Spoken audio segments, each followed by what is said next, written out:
Howdy, folks. Your host, Double J, back here, host of Operation GCD, and perhaps more notably, not the vice president.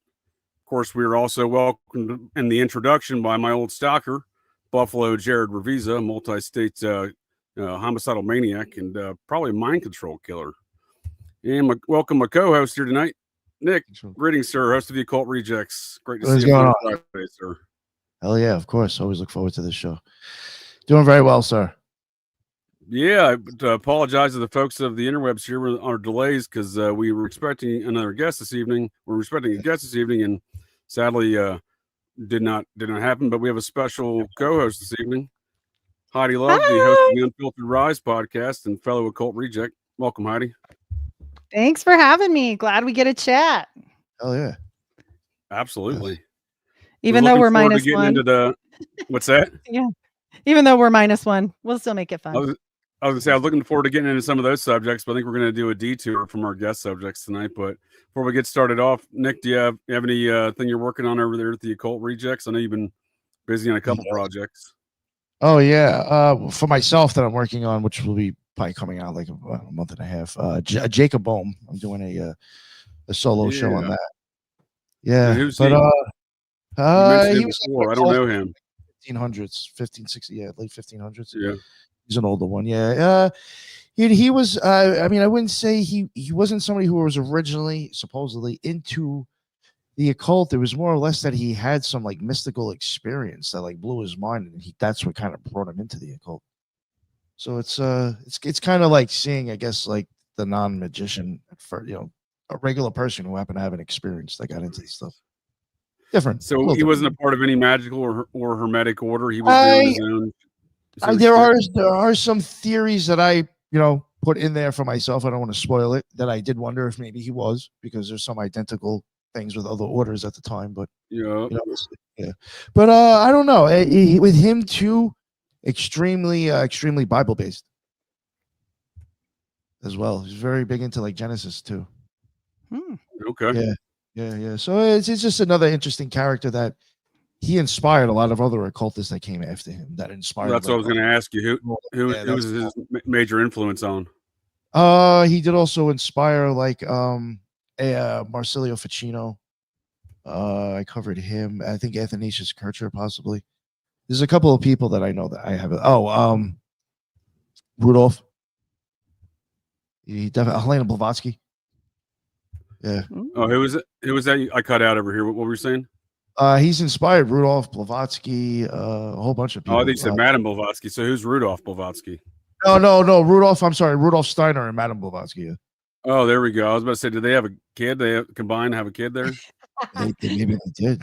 Yeah. Right. That sounds like an interesting series. It sounds like a character. Yeah, we'll definitely be able. It's going to be layered with tons of visuals too. I highly suggest to watch it. I probably created about over 200 images for this fucking show, so please watch it. Yeah. Yeah, I got that. And then next week, just real quick to throw that out there, we got Occult Architect Rudolph Steiner Part 2 dropping. And Friday, we do have The Mound Builders with Gregory Little finally dropping on my end. Yeah. That is coming out. And then after that, the week after that, I got the first solo of the shows I'm going to start doing. I got Robert Flood, Alchemist and Physician. Definitely check that out when it drops. And that's a full like 4K, all visuals too. I highly suggest to check that out. Love it. Yes, that's awesome.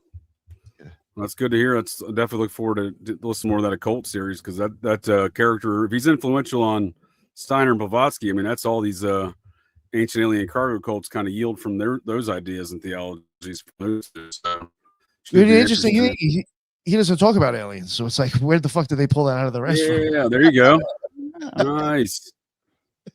Well, Heidi, I appreciate you joining us here again, ma'am, as our now our co-host / guest on Fridays.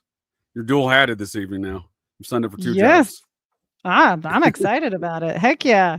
I've been going down the Gemstone files, Mr. Onassis, Opal files. I've gone crazy on that thing. My brain's all over in the JFK. Yeah. So that's a lot of the stuff we've been covering on the Mormon Mafia series on the Occult Rejects, right? Yes. Yeah, I'm getting ready to drop that one on the Occult Rejects pretty soon. It's going to be probably about a week and a half, and it'll be ready with Onassis. So, daughter died in the bathtub at 37 from diet pills. Sure, she did. Sure. That's like Right. another Typical type situation. Yep. I saw the bathtub and went, yeah, okay.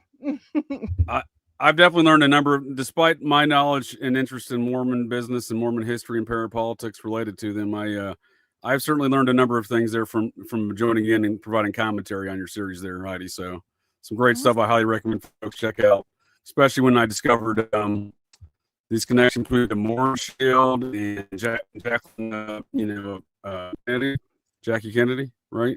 From back in her childhood. Yes. Uncle George, as she Jacqueline lovingly Bouvier. says. Yes, sir. Yeah. Born very to a hereditary member of the French chapter of the society, right? Society of the Cincinnati. That's right. Absolutely was. And I was shocked at that. Yeah. Like once you opened up the Society of Cincinnati stuff on me, I'm like, oh my gosh, this is a whole nother level. Never stop. It never stops. No, it's awesome because I definitely appreciate you bringing the Bouvier guy to my attention because I've recently been real deep in trying to understand the French chapter. So, I wasn't looking at him and I had no knowledge of that, but I was already in the midst of looking at, all of his friends. So it was perfect timing. Sounds good. Sounds good. Are you doing something on that one? It's gotten to the point with the society, Heidi, especially with these French families. If it's almost if there's a French surname that's commonplace, like it's known in American history or culture as a household name of some regard, and then they're a member of the Society of Cincinnati, be it the Bouviers, the Bonapartes, the DuPonts. I recently discovered the LaBeoufs, like Shia LaBeouf. Oh. Yeah. I'm not saying he's a member, but there's LaBeouf membership in the French chapter of the society, largely focused around New Orleans and around the War of 1812 is when they all were coming over here, preceding that and during that, including kinfolk of the new Pope, the new American Pope. Oh, well, I mean, a Pope from Chicago. I mean, yeah, with French Protestant roots. Yeah. Yeah, how does that happen? How's a French Protestant Pope from Chicago get appointed in Rome? But we'll see how that works out. But now I definitely appreciate looking, the things you brought up with the Mormon stuff and the Society of Cincinnati stuff. That's awesome. I definitely recommend folks check that out, that series. Thank you. It'll be on the Occult Rejects. It'll be coming up soon. I'm excited. And we're doing another part, right? When we're going to do another part in this series? Yeah, that'll be the Onassis. Soon as he's been waiting on all my research. I think I'm on my 4th book. I think at this point, Onassis, I'm Onassised out. I'm ready to write it. I'm like, okay. But he's fascinating, honestly. So sure. Yeah. Anything else you're working on the Unfiltered Rise podcast that you'd like to let folks know about here this evening? Actually, yes. Robbie Marks has been on. We are doing a Solomon's Temple series, and I am doing the 3rd installment of that next week on recording, and it will be coming up soon. So, that sounds awesome. Mormon interjection of the Solomon's Temple there. He's let me interfere with his research and correlate many things. Yeah, on accident.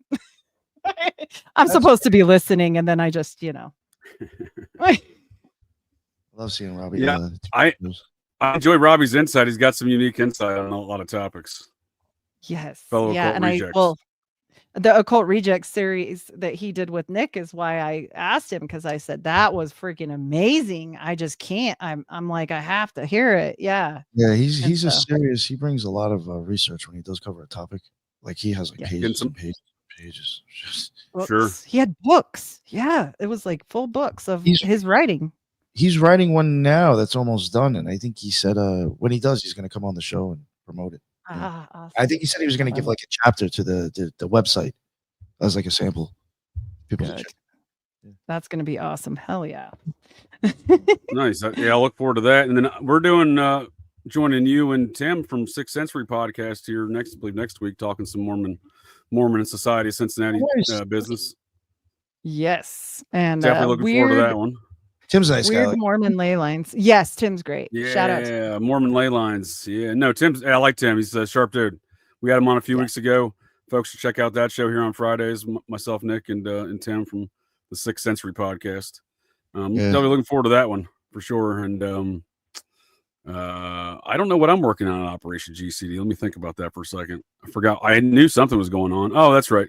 I got doing an occult and esoteric review with the on Back to the Future next Wednesday. Right. Operation GCD Live. You Along mean with Biff? Nick, Jen, and Like- Cosmic Peach. Like Biff, like Hiram Abiff? You're going to talk about Oh, Biff? that's a good one. Yeah, so there's a lot of Masonic symbolism in that for sure, isn't there? Yeah, there's stuff. Oh, yeah.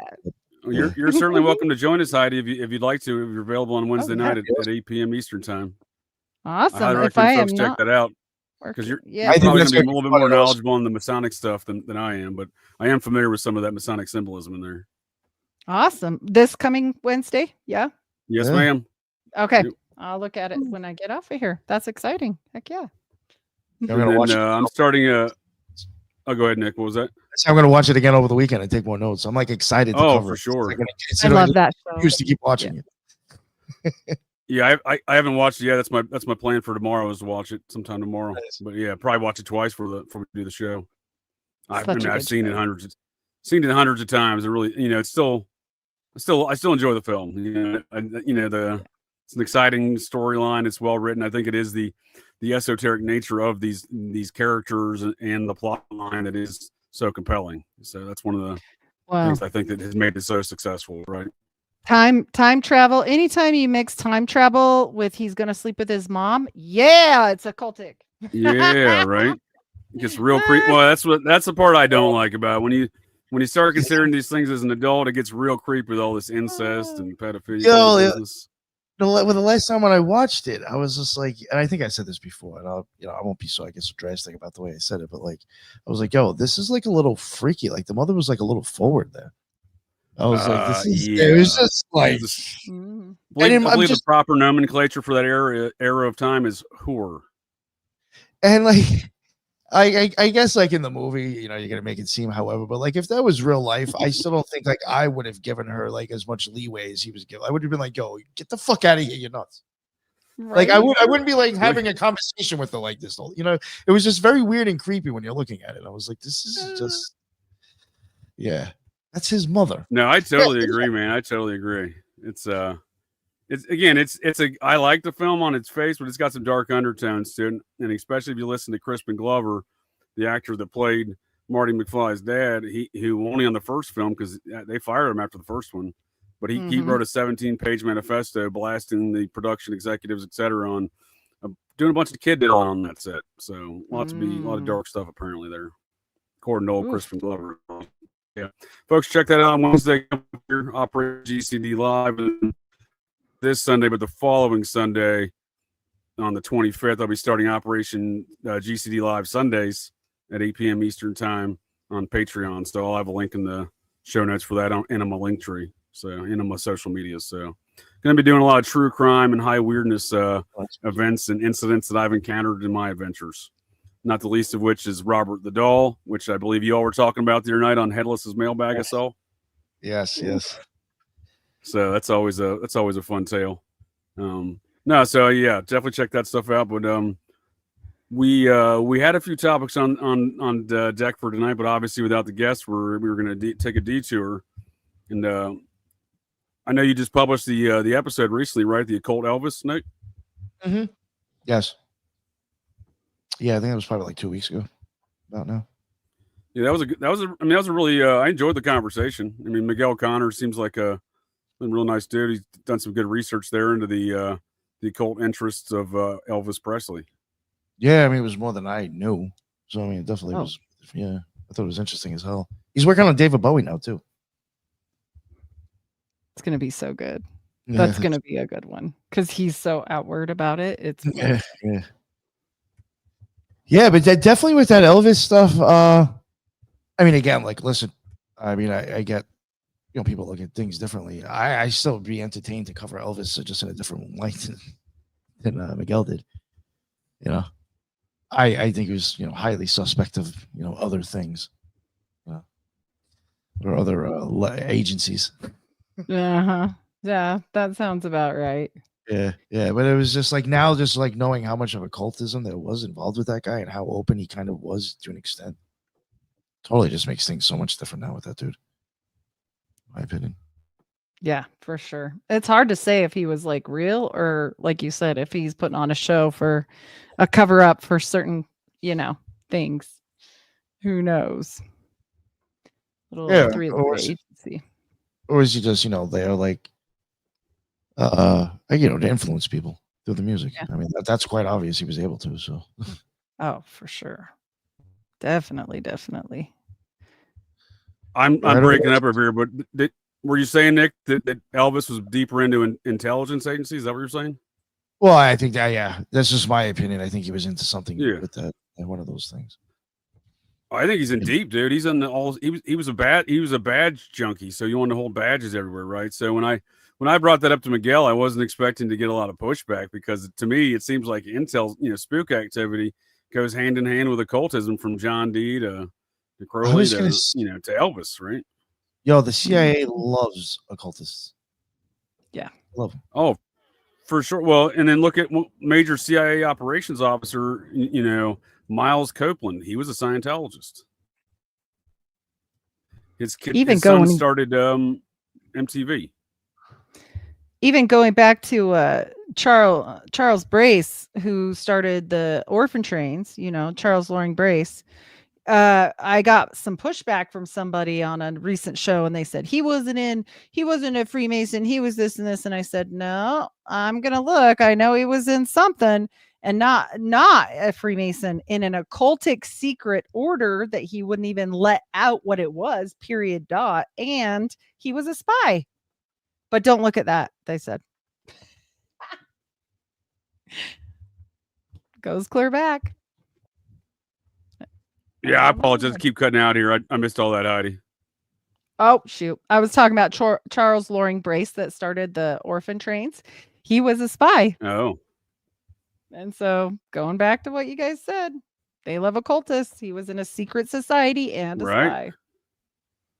Yeah, I think it goes hand in hand. I mean, again, I think it's not two things that over time that, evolved separately. It was over time. These were, if you were, into doing spook stuff, you're also into occult stuff. I think the spycraft is very much a magic show of sorts, right? Right.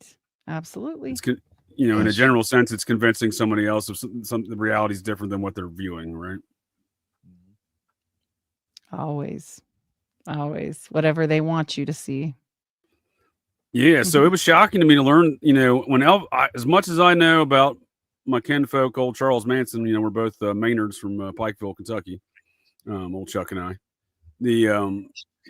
I've been interested in this dude for a very long time. I've been reading books about him for over a decade plus. And I had no idea he was so connected to Elvis Presley until Miguel Connor had brought that up. So I didn't know that either. I didn't know. Yeah, definitely. Yeah, it was a new revelation. So I look further into that, right? I mean, that's good for Miguel for bringing that to our attention because that's some good stuff. But look further into it, he was really in deep with the Manson family. So Elvis's spiritual guide was Jay Sebring's business partner and fellow hairdresser.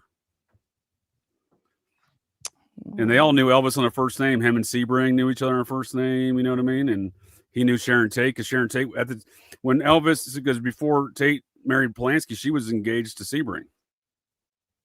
Oh. It was old Cocaine Bob that swooped in and said, "Hey, why don't you come marry this new Polish director that we have? That I just hired at Paramount, right?" And that Polish director Polanski is now, thanks to folks like Dana Dudall over at Rotting Jewels, pointing out all the spook connections that old Roman Polanski has an origin story of. So, it was, I think it's interesting that, again, it's this epicenter of spook activity and occultism.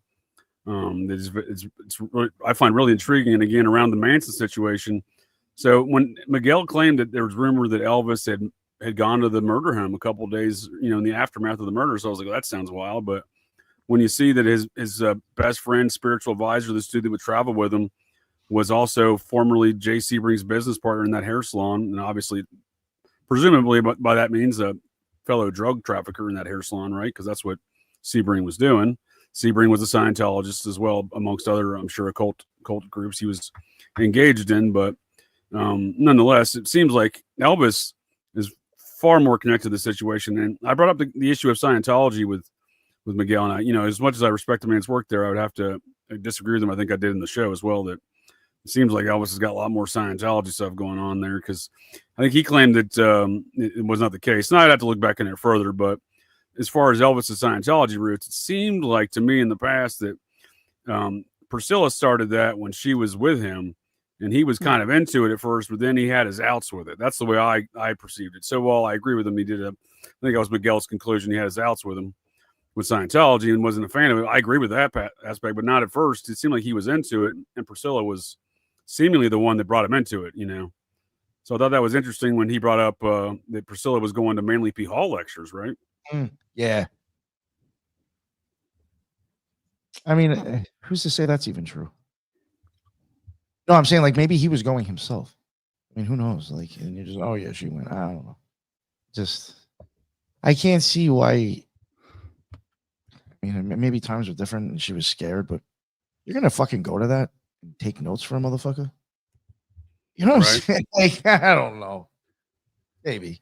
Yeah, I could see where it'd be a kind of a shit show to try to go out in public as Elvis Presley, especially in the 60s there. But at the same time, I feel like it's not mutually exclusive, right? I mean, Priscilla may have very well been interested in this stuff as well. Again, she's a lifelong Scientologist. She wanted to go too. What's that? That's what I'm saying too. Like, she wanted to go. It wasn't just like, go. She wanted to go, yeah. For sure. If she's a lifelong Scientologist, I can't imagine she's going to not enjoy the Manly P. Hall lecture, right? Well, especially for Elvis, you would fly there. You would think Manly P. Hall would just go there. You know what I mean? Right, for sure. No, that's what I'm thinking. If he wanted to get a Manly P. Hall lecture, you can get Manly P. Hall at Graceland, I'm sure. For sure. I mean, definitely. And then, maybe he was there with Sirhan Sirhan. Well, that's what. Sorry. No, you're spot on target, Heidi. That's where my head's at right now. So that's what I'm saying here. So then you look at who is Manly P. Hall. What else was he involved in this time? He's connected to Sirhan, old double Sirhan there. So double Sirhan's connected to the same people, according to a 1974 INS report. He was reported to attended numerous sex magic rituals at the Tate Polanski home in May of 1968, hosted by a quote-unquote English satanic cult. That's the process. So weird. Yeah, so weird. Double Sirhan's doing process stuff with the Tate Polanskis. He's mixed up with Manly P. Hall. That's what makes me really consider that the notes of Ed Sanders from the 1970s and 80s, when he's appeared to be doing the bulk of this investigation, was claiming that Manly P. Hall was deep involved in this network of process and 4-pi activities. It may, in fact, have been the Grand Shingon. Sirhan was registered as a Rosencreut too. They put that on there in the investigation. So it doesn't surprise me. I mean, we're talking about smaller circles back then. It's not like it was everywhere. So they would all know each other. Like I mean, it seems like a small circle of folks, so they definitely knew each other there, right? Mm-hmm. I think so. And especially if you could get in with someone famous. Like if you were really trying to like MK Ultra someone, you definitely could use that. Like, don't you want to go to this meeting? Elvis is going to be there. What? Yeah, go. That's science. That's why science. L. Ron Hubbard wrote a memo for that purpose, right? Saying we're going to target celebrities. I think the process did the same with the recruitment of the Beatles, the Rolling Stones, etc. Absolutely, the Beach Boys, the Mamas and the Papas. Mm-hmm. Double Sirhan. He wasn't famous. We know he was going to throw him in there. Disgusting. Yeah. Oh my gosh. And who was the other one that the girl became the Dixie Chicks? Her dad. Weren't they involved in that? Or is that the Mamas and the Papas? Yeah, Mamas and the Papas. But I say you're bringing the Dixie Chicks in there. I like it, but I'm not familiar with that. But yeah.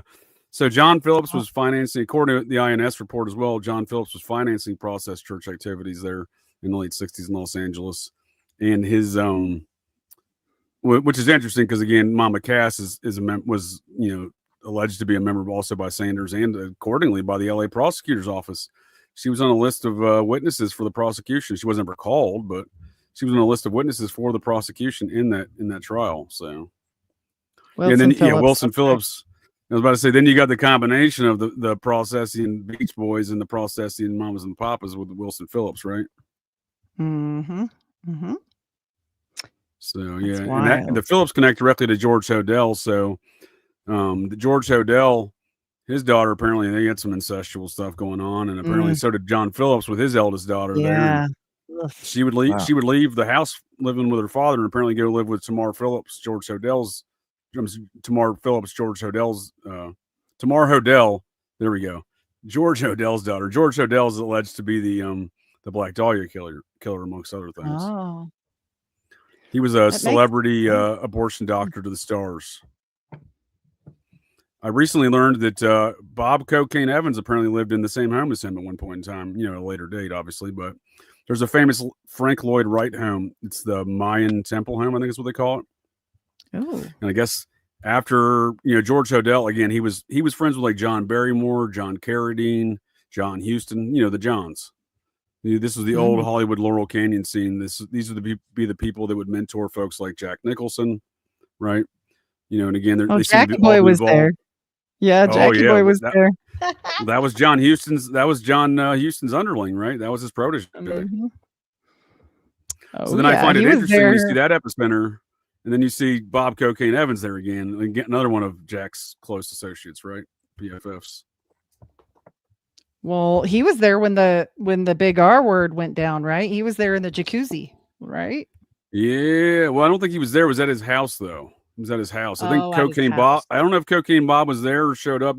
I've read numerous accounts. I've always wondered where Cocaine Bob's other friend and Jack's other friend Marlon Brando was, because Brando shared a driveway with Jack. They had the same gated driveway. You just came in the same drive, went one way and then the other way, right? Off of Mulholland.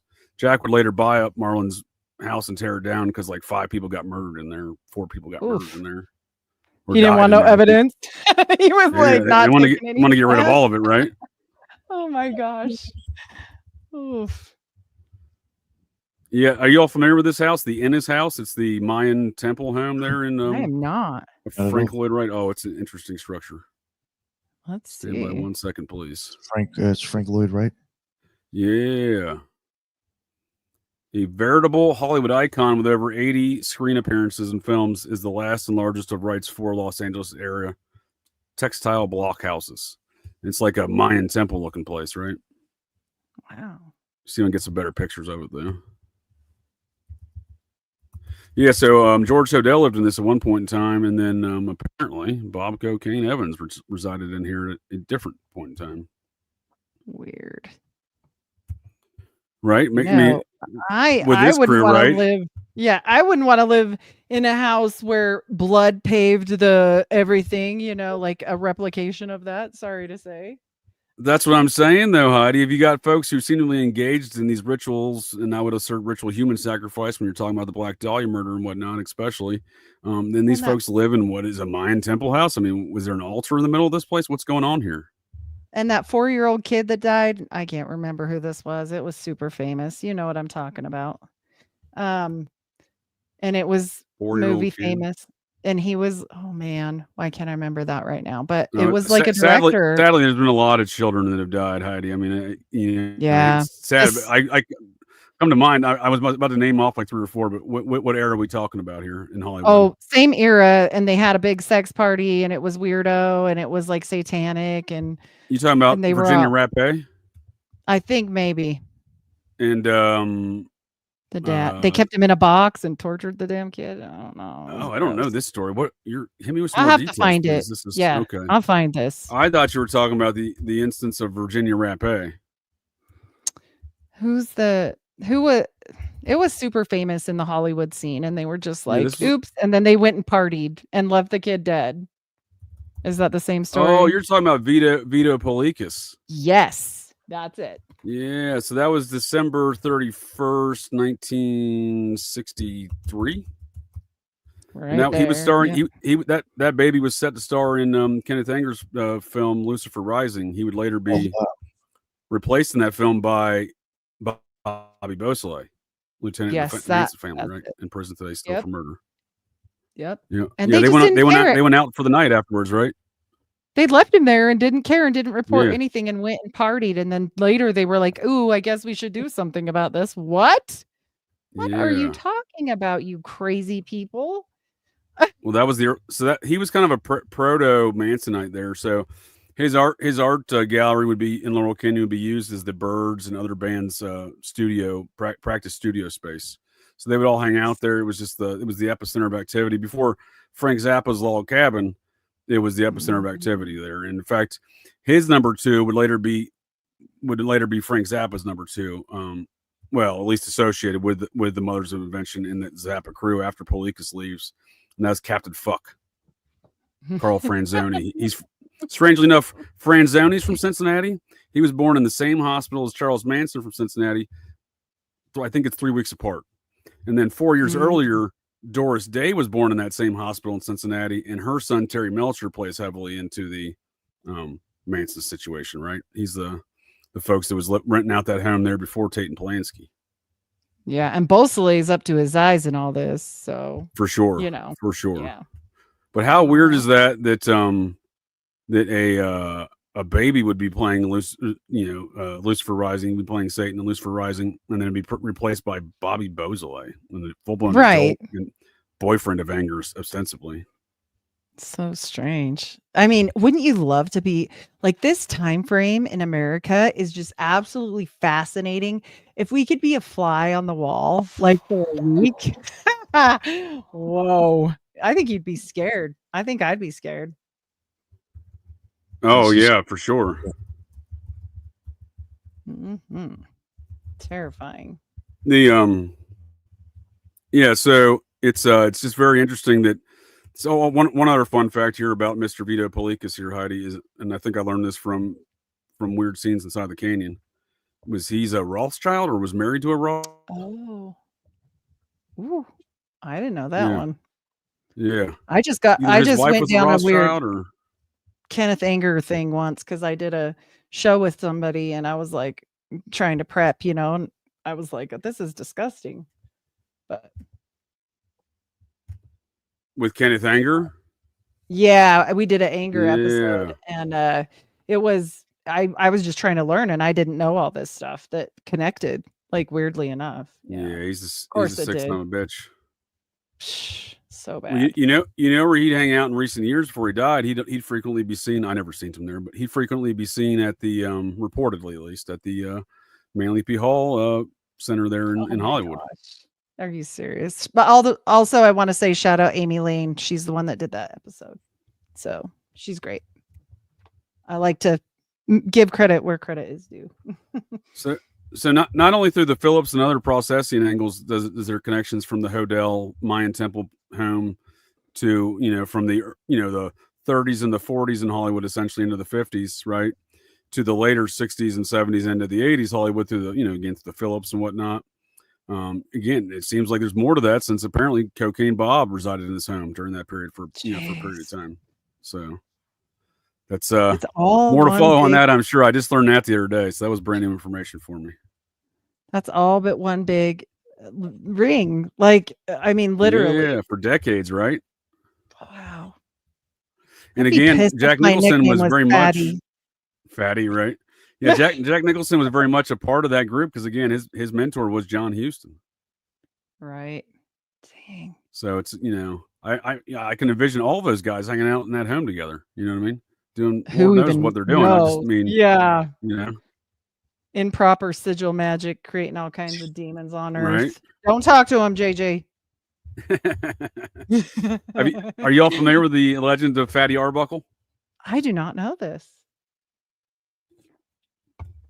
Nick? No. Nope. So this is an old school Hollywood rape case. This is the 1920s, I think. Yeah, 1921, 22. This is apparently a sex magic ritual in the 1920s in Hollywood where involved this actress named Virginia Rapé. So it's Virginia is common spelling, and then rape, but with 2 P's, Rapé. Yeah, that's weird. Right? She was the Rapé victim in the matter, right? Roscoe Conkling, Fatty Arbuckle, was a American silent film actor, director, and screenwriter.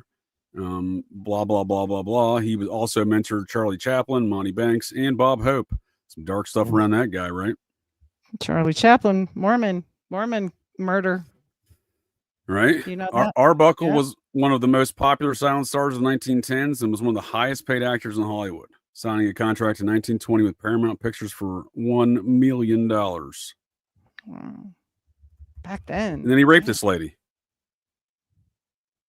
So apparently this was a ritual, and there's a lot of stories about this incident, but as Wikipedia, the source of all information on the interwebs, will tell us, Arbuckle was the defendant in 3 widely publicized trials between November 21st and November 1921 and April 1922 for the rape and manslaughter of actress Virginia Rapé.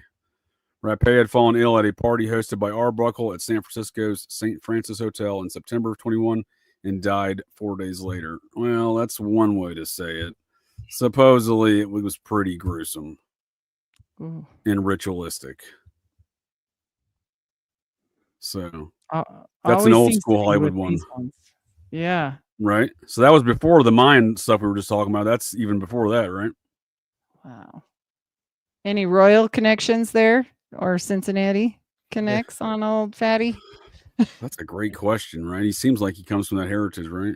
Yeah, he looks a little inbred or something. No offense. With a name like Conkling. I'm just saying. I'll have to get back to you on that. It is interesting though, because another famous Hollywood star of his era is certainly got some Cincinnati heritage, and that's the cowboy Tom Mix. You familiar with him? No. He was John Wayne's mentor in Hollywood, and he was like the first cowboy in Hollywood. The guy who taught him to be a cowboy on screen was Wyatt Earp. Oh. Yeah. So Tom Mix is of Connecticut heritage, and the traditional blue blood society heritage you find up there with those folks. I'm sure there's more, but I'll look back on this Arbuckle guy because it's been many years since I've looked at that case, but it was very bizarre. And those trials were very highly publicized. Man. That's the one when you first started saying old Hollywood rapes. I was like, is that one Virginia Rapé? Because isn't it weird that the victim in there is named Virgin Rape? Virginia Rapé? There's no way. Right? That was Virgin Rape, Virginia Rapé. What if that was a humiliation ritual, just like old Johnny D and his little poo queen? Yeah. That's exactly what I'm saying. Is the name changed for the purposes of the ritual? Is it told to the public for the purpose of the ritual? Is this seems to be something too, or is that whoever pulls the strings in this universe, are they a sick son of a bitch, and you're just going to have some rape victim in a ritual sacrifice named Virginia Rapé? That's bad. That's pretty bad. Yeah, virgin rape. I mean, that's ridiculous, right? Virgin rape by Fatty. That's by Fatty Arbuckle. I'm just saying. The name Fatty Arbuckle sounds made up. Right? Oh my gosh. It doesn't, none of it sounds real. Like if somebody told you that on the street and you're just like, hey, I got this conspiracy for you. Wouldn't you just be like, okay, right. Well, that's true. I first off though, ma'am, I would not stop walking if someone approached me on the street like that. However, if Nick was approached by a person like that wearing a dress, looking like a linebacker riding a scooter, he'd stop listening to that conspiracy theory. He's like, you said what? You're number 2. Oh my God. I was going to quick answer. I did not know where I was going to have to go to a calendar or whatever the fuck he was pulling out of his pocket. I was like, oh God. Oh, that's too funny. Sometimes like when I see names like Fatty Arbuckle and Virginia Rapé, I'm like, oh, someone broke the simulation. You know what I mean? Like, what is going on here? Yeah. And if they didn't, they need to that day.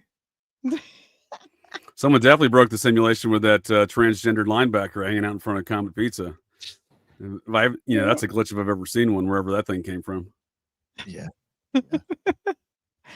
My husband also likes to speak to the people that are clearly broken. When we were in California. Oh no. I know he pulled off on the exit to go to the bathroom in a wrong part of town.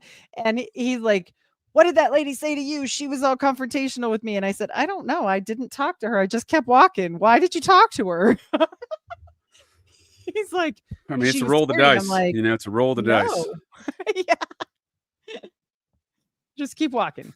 Head down, walk by.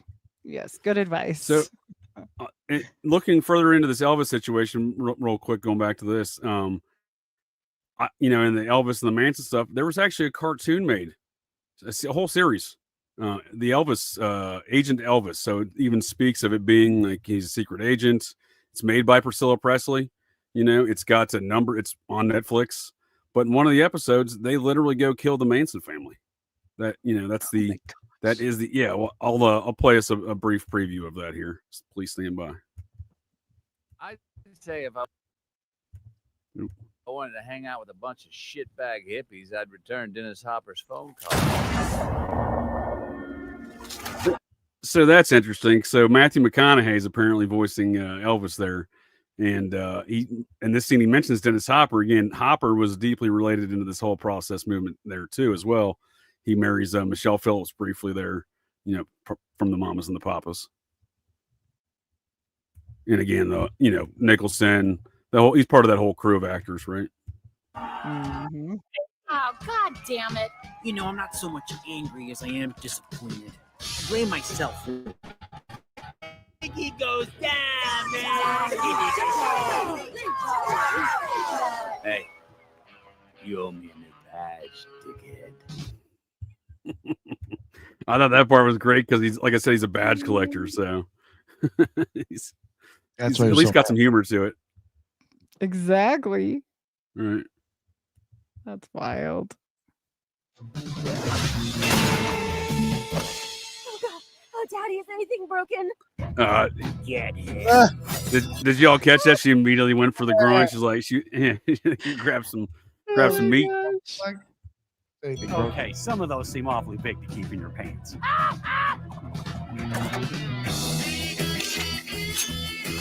There's Priscilla. I'm not sure who the chimp is. So they go on to murk the entire Manson family. I don't know if it's historically accurate, but it is comical. It is weird definitely too, right? comical. Yeah, that's weird. Especially that she helped make it. What? Yeah, she's part of it. She's part of the production. Yeah, I think she even voices herself in there. That was her bringing out the switchblade there. I don't know. It was kind of the last thing I expected to find even made. I mean, I don't have Netflix, but I completely missed this being even produced. And when I discovered, after I looked into it after the Occult Elvis show with Miguel Connor there, I was like, what in the world? This is wild. Yeah. That's like, the series follows the exploits. Oh, go ahead. Random. Oh, it's random. It's weird. Super random, right? I was like, what in the world? And then when I found that episode, like, this is super wild.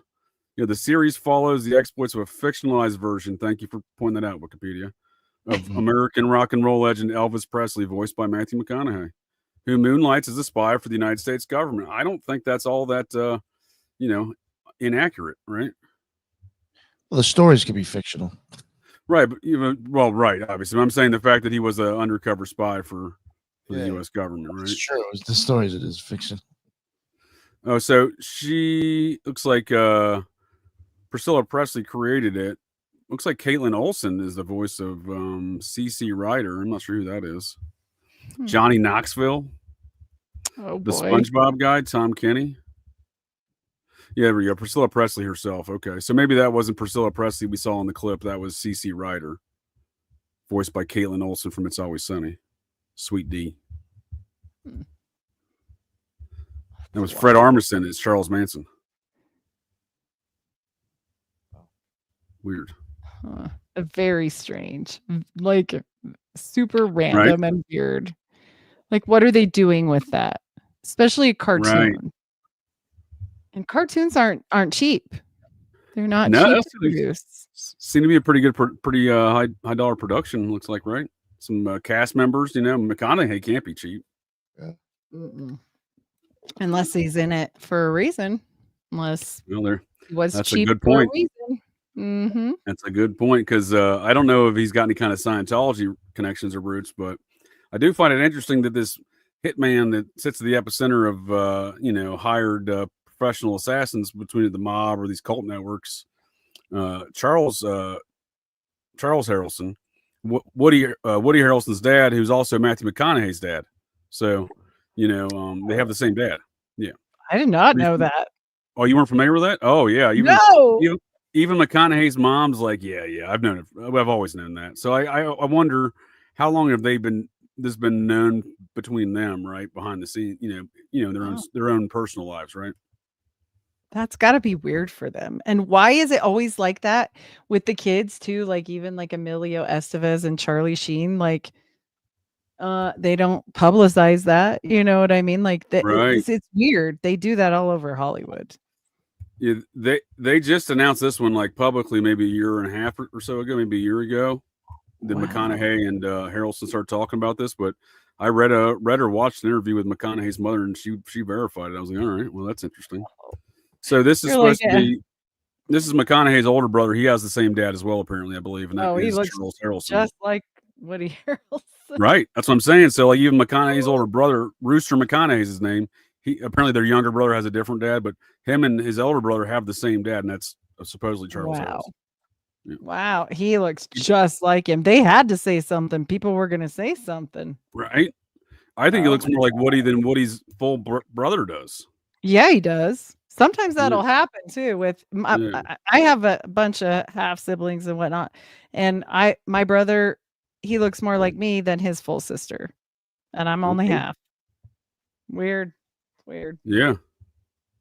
Hmm. That These is, Hollywood people, pretty they're all terrible. screwing everybody at these damn seances and whatnot, just like Jackie Right. and yeah, it's all weird. Yeah, I'd say that he looks more like a Harrelson than he does McConaughey, this Rooster fellow. Holy crap. That's not oh wow, yeah. That's wild. But again, they have the same dad, so they all do. So there's gonna be some similarities. I think it's just whoever lands on the person that's married, like you get to raise it because they do all this weird sex magic. You know what I mean? Right. Yeah, you take the kid home. She's your wife. Yeah, I mean, this dude's a hitman, for years. Charles Harrelson, I think, was the only dude to ever murk a sitting federal judge. I mean, that's ballsy, but he was, I think at the time he was doing that for the Chakra brothers, Jimmy Chakra and brother down there, these Mexican drug cartel fellas out, running their stuff up through Texas across the border. And those fellas were running coke in the Iran-Contra. So I'd like to know where all these epicenters really meet, quite honestly. We'll never know because they're running the product of the U.S. government. Exactly. I don't think Charles Harrelson was a JFK assassin. I think he's just telling tales, but he's clearly an assassin. Yeah, no, I get it. That's wild. You familiar with that the murder I'm talking about of the sitting judge? Exner? Or no? Oh no, sorry. I thought you were talking about JFK. No, not the judge. No, I can't think of his name. It was the guy Charles Harrelson's. He died in prison. John Wood. Oh. Yeah, he was the district court judge down there in Texas. Again, this is all, the drug lords were under charges on stuff. This guy was the judge, I believe, is how it went down. But it was quite a shot. As a trained sniper myself, I will say this was quite a shot because he did it. I believe he did it in a suburban area, and from a distance. And again, you're dealing with a lot of factors there, that you really can't plan for. So that's what I'm saying. It's not only was it a good distance, but I'm saying when you're shooting in an environment like that, there's a lot of things you can't account for. So right. Quite a shot. Walk out. Yeah. Anytime. Yeah. I mean, there's just so many things when you're dealing in a, busy area like that. Right. And you want to go undetected and everything else like that. Right. So I'm going to have you come back on with all this Manson family business. This is great. Yeah, I'm happy to, for sure. Yeah, this is anything with that era is so fascinating because it was just all out there and they didn't really care. It was like seance at her house on Saturday, It was the thing to do, right? Yeah, especially in Southern California. So weird. Well, that's actually what I was talking about the other night with the epicenter of Marvel and DC Comics here this past Wednesday on Operation GCD Live is L. Ron Hubbard's literary agent and the leader of the science fiction club. That's, this dude, Forey Ackerman, he was the literary agent for basically every sci-fi writer, and you can think of him, the last 100 years in America, especially that era, at least 100, nearly 100 years ago now, but is when he started being a literary agent. But, he died just about 15 or 20 years ago, and he was a major figure in Hollywood the entire time, and especially sci-fi writing. And it seems to me that there's a lot to be said about the epicenter of these activities with a lot of these cults and these ideas around those things right there. And that's just the ones on the surface. Who even knows? So weird. Right. Right. And how But many one of of the them things- are government operations? Well, that's exactly what I was going to say next. One of the things that Ackerman says is they were all at Southern California. This is a 1997 interview. He's in his 80s. He's like, he's like, it's Southern California. We're all into the cult scene. We're all just, everyone was doing different cult things. And, it's kind of the way he explained it very nonchalantly like that. Right. Like, it's fine. Meh. That's weird. If people weren't dying and stuff, it would be fine. I don't have any problem with people doing people stuff. Don't hurt other people or animals. Sure. But this is not that. Obviously, clearly people are dying. Yeah, I think it's obvious that some folks take it to some extremes, but it's kind of like you were saying though, like, it's Tuesday. We're going to do a ritual over here on Tuesdays, So weird. Yeah, no. And it's I don't think we'll ever know the truth. Like they always like the JFK file thing. They released this whole big part, but then they didn't release RFK and they didn't release all these other pieces of this other guy that's critical with the whole alien thing. I'm like, okay, you guys are just never going to be truthful. Let's get real. Right. They're just playing games, right? It's annoying. And I knew it was going to be annoying because of Roy Cohn, and the current president isn't going to talk too much about that when he used to be, over the branch off of the Mary Carter Paint Company, Resorts International for a minute. Right. Donald Trump owned it for a hot second, and you're going, wait a minute, what the hell's happening over here? No, that's a good point, and it's funny. I found more pictures of old Donnie Boyd going to Roy Cohn's birthday parties in subsequent years to 78 when his first appearance there at Roy's 52nd at Studio 54. Oh man. And they're the worst. He looks like he's having the worst ever time. He's always got this scowl on his face as far as Cohn. I'm talking about Cohn. Oh, okay. Dude, it's your birthday, smile. Jeez. Right. Well, my point, I was a little shocked to find him going back because if I'm gonna go to a party, especially if you're supposedly a teetotaler like old Donald Trump is there, El Presidente. He again, I'm not the vice president, so I have no associations with him. But if you're gonna dress the man up like a little Roman boy toy on a leash type of deal, right? You wonder why he's going back for the next year's party. Right, exactly. I'm like, okay, this whole thing is completely connected 110%. And when you're looking at it all, for a fact, he can't release it all. It makes absolutely 0.00 sense to screw your own self over, especially when you own the Atlantis Hotel for a moment. Please do tell me about the aliens, Mr. President. Well, yeah, that's a good point. And not only that, like when you say he got Resorts International underneath his Trump network umbrella, what you're really saying there, right, though, Heidi, is that he inherited a bunch of blackmail operations, right? Absolutely. From Meyer Lansky, in the right? mob. Yeah, absolutely. Right. I mean, they're not playing for fun. This is big boy toys, and they act like Donald's part was nothing. And I'm like, wait a minute, he was going bankrupt at that time.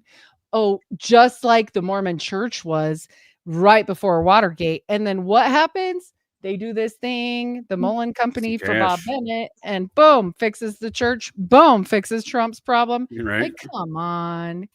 That's stupid. Like anybody that doesn't catch that, I'm just like, no, that doesn't make any sense. You know what I mean? Sure. I mean, it does make sense, but it doesn't make sense that the dots wouldn't connect clearly. Well, yeah, there's obviously, I think what I was tracking, what you're saying is there's something more going on there than what we're being told, and it's pretty obvious. Yeah, we can take some stabs and some suggestions of what that might be, but some educated guesses at that. But yeah, it's we're left in the dark of it clearly, right?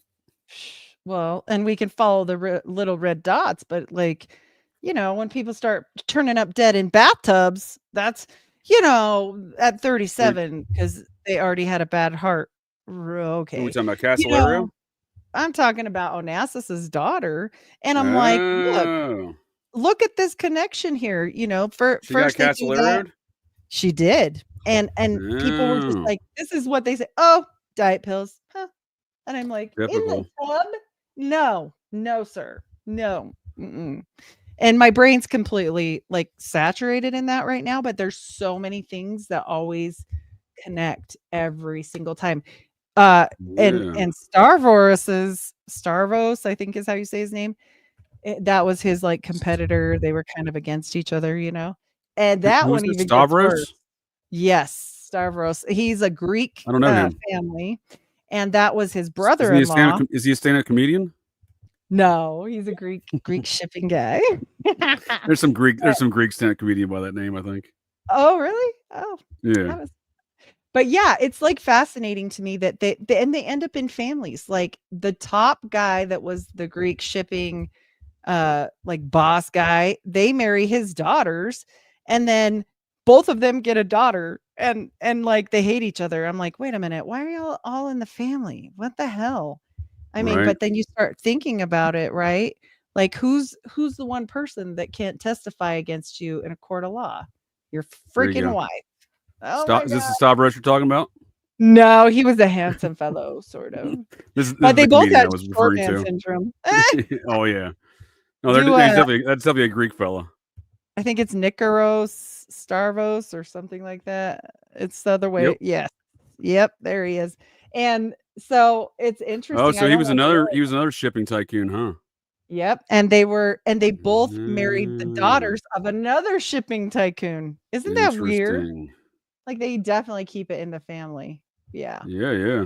Yeah. It's weird. I'll be talking I've never about heard him this guy. too. As much as I've heard Onassis' name, I don't think I've ever heard this fella's name. This guy, his wives, that's all I'm going to say. We don't want to ruin it, but I'm telling you guys what, it gets crazy. Crazy. And they hate each other. They have to go to Christmas together. Could you imagine? They're like, they marry sisters. So like they have to see each other sometimes. And Onassis is quoted as saying, we go to war, but we're nice. We're nice for the ladies. So well, so the fella Blowfield from James Bond and later Dr. Evil from Austin Powers, right? He's supposed to be Onassis, right? Yeah. In that. Yeah. Well, and he's only well, look at his middle name. Yeah. Oh. So maybe he's an amalgamation of both of those guys, right? Well, and so his progeny or whatever, his son's son, I believe, ends up dating Paris Hilton. Come on. I'm serious. The Hiltons are they got some. I know about them Hiltons. Believe it. Yeah. Put in Paris Hilton. Well, I think the NFL made the. Oh, go ahead. Just put in Paris Hilton and Stavros, and you'll see he was a handsome kid. Like, I mean, he still is. He's still alive. Right. He just I didn't think they marry made her. I think they made her uncle sell his NFL team because he was had too much mob stuff going on. Oh, it doesn't surprise. He was the owner of the Chargers at one point in time. Yep. It's wild to me when you see how it gets handed down, and then they're like, no, we're not in the mob. Yeah. So I mean, we're talking two mob families here, then, right? The Hiltons and the Stavroses, or whatever. What's this fellow's name? You know what this is? This is about you can't. Somebody said he would have been disinherited, which is true if he married her. But here's why. Think about it. You can't have that big of a families come together. No way. Right. No way. That's what I was suggesting. Yeah, for sure. And babies can't be made like that. Like you make a baby with them two, then the grandpas can't kill them. They can't have them waxed. Yep. So yeah. Well, not only that, you find yourself in a Dodi Fayed Princess Di situation, right? Supposedly she was pregnant with his kids, and that's the Fayeds. That's a powerful bunch. And I mean, there's always a Mormon somewhere lingering in the weird background. I'm like, why the hell are you here? Where the hell did you come from? Why are you here? But yeah, it's always weird. Who knows? Strange, but fascinating. When I won't ruin it, but that grandpa of his, oh my gosh, straight up killer, and I mean it. Yeah, we'll have to maybe touch on that again in a future episode here because I have to. It'll be in the Onassis one. Mm-hmm. Well, I was going to say maybe we'll have to do an occult esoteric review of James Bond sometime because the first James Bond you got Blowfield, right?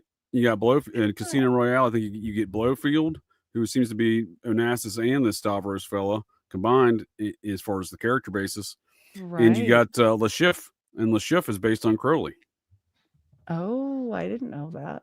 I Yeah, feel so according to bad Ian- for her. Ian She looked like Fleming. her dad. Her mom was quite attractive, but her dad, I don't know. Definitely his kid. I Yeah, felt bad for her. yeah. There's, I mean, there's being only being born in one families left. that way, it's almost like a curse, isn't it? Oh, everyone's dead but one, her daughter. Everyone's dead. You Right. tell me that's a coincidence. That's no coincidence.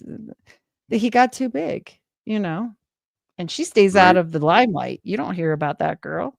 No way. Mm-mm. Yeah. So there you go. Crazy. This is the Yep. main Oh villain. yeah, we've they're seen talking in Casino about Royale. they're talking about Paris Hilton being at Provo Canyon School, and that's true. And a mental institution here. No. Yeah, they locked Paris up here and they treated her dirty. Yeah, that's The real. Mormons did, huh? I didn't know that.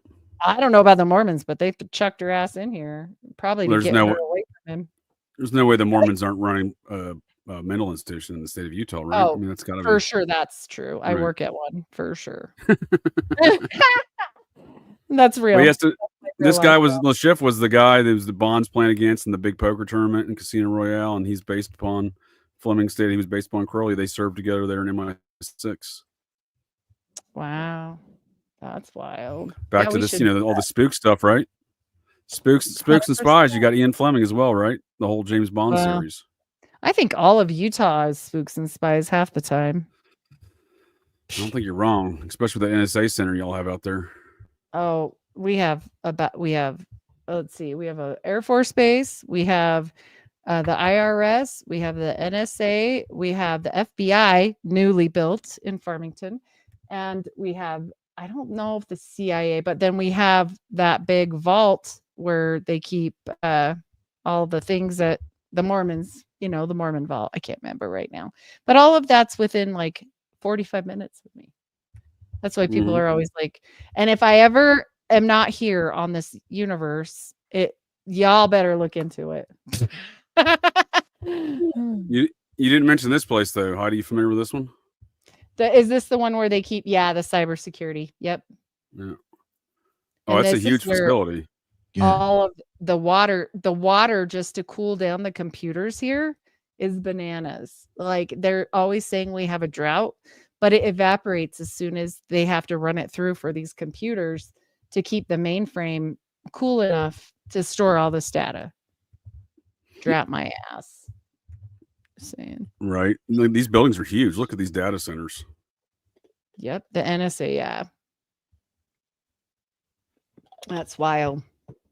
Yeah. I think these are some of the deals the Mormons struck years ago when they decided to come back into America. I think that plus the presidential relationships they made with George A. Smith. George A. Smith is the key to, like, at least the societies, like the hidden societies, becoming more and more integral into the Mormon church. He was the first one to like join the Rotary Club and these other things that don't really make a lot of sense. I mean, of course, Skull and Bones and all that stuff is already in there at that point. But like this other stuff, the Rotary Club, that's typically Catholic, it's really not like a Mormon-y thing to be, Right. but yet there they are. And there's lots of quotes, especially from Spencer W. Kimball, saying he's going to miss the Rotary luncheon. I think Justin's brought this up before, and different stuff like in his journals. And so that's how we know. But George A. Smith was photographed at a Rotarian Club thing and mentioning, that he was so excited, blah, blah, blah. And I'm like, okay, this doesn't really align with the Mormon. Like, this is drinking and coffee and tea, like all these things, like it's not aligning. It doesn't make sense. But yet things really start to look up for the Mormons about then with integrating Right. into the government. And then it fully takes off with Watergate. And I hate to say it because Bob Bennett, everybody says he's so nice and that's great, but he did confirmed worked for the CIA and was, running a shill of a corporation with the Mullen Company. And then Right. all of a sudden, the finances of the Mormons are fixed after he takes the fall. I'm sorry. Like, I think he helped them. Oh, for saved some sure. And guy. this is what I'm saying as far as, and I'm very familiar with that story. Is my mother was a friend and fellow ward member with Bob Bennett there in DC at that time. I would argue that they may have dated from the way I've heard Oh. those stories. They were definitely friends though. They were the same age, Yeah. roughly the same age. You know how the Mormons are. They're always trying to link up the young single adults in each ward, right? So I don't think it was more of a dating thing. It was more of one of those type of things, right? Right. But And you see it, yeah. these deals you're talking about though with Bennett and the Mullen Agency, I think this is what I'm saying. I think that they were signed up for these spooky deals back there in the 1894. What was it when they came back in the Union? Right. It's too coincidental. I mean, I think at some point, especially like you said, when they came back into the Union, the funniest thing Right. ever was that they sent, everybody was to send a block to the George Washington monument. And so Utah hadn't switched its name to Utah yet. And instead it was called Deseret, and their block said Sure. Deseret, and it has the all-seeing eye on it. It's hysterical. And I'm like, this is Pull that so up here. funny.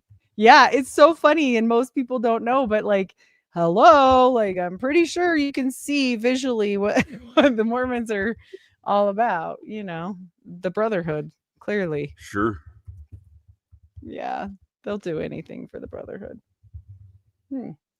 Much like some podcasts. Oh no, just kidding. Yeah. I'm teasing. That Deseret news site, believe it or not. I mean, I guess kind of like the whole thing with the Mormons. I guess their whole family tree thing. It actually works great if you want to use it kind of like against them. Like I found so much information on them when I was covering Skinwalker Ranch on just certain Mormons because of them popping up in Deseret News. Yep. That's how I found out how many people were actually Mormon, because they were popping up in that. Yeah, it's I think there was one with the eye, but maybe it's that. Is that a beehive? Yeah. But I thought the eye was over the top, but maybe not. No, it's there. You're right. Oh, You just is can't it? see Okay. it. Yeah, I mean, I zoom in can't, for you. yeah. Oh yeah, like- holy shit! Yes, you can. There it is, Okay, right there there. it is. I was like, I swear it was there. Okay, good.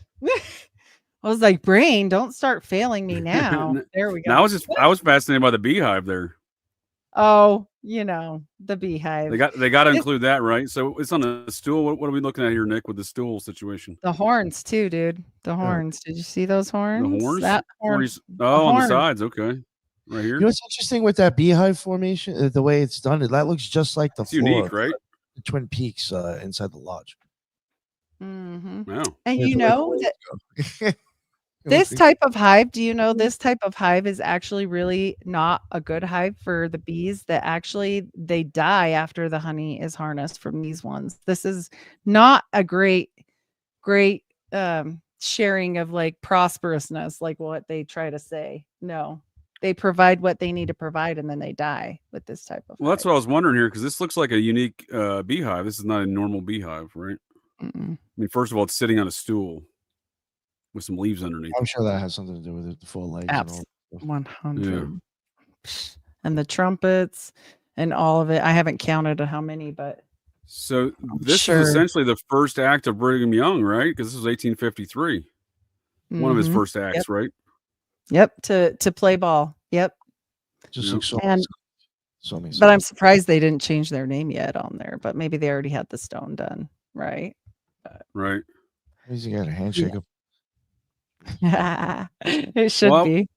I was going to say, do they still call themselves Deseret internally to the mothership? You know what I mean? Kind of like No. no.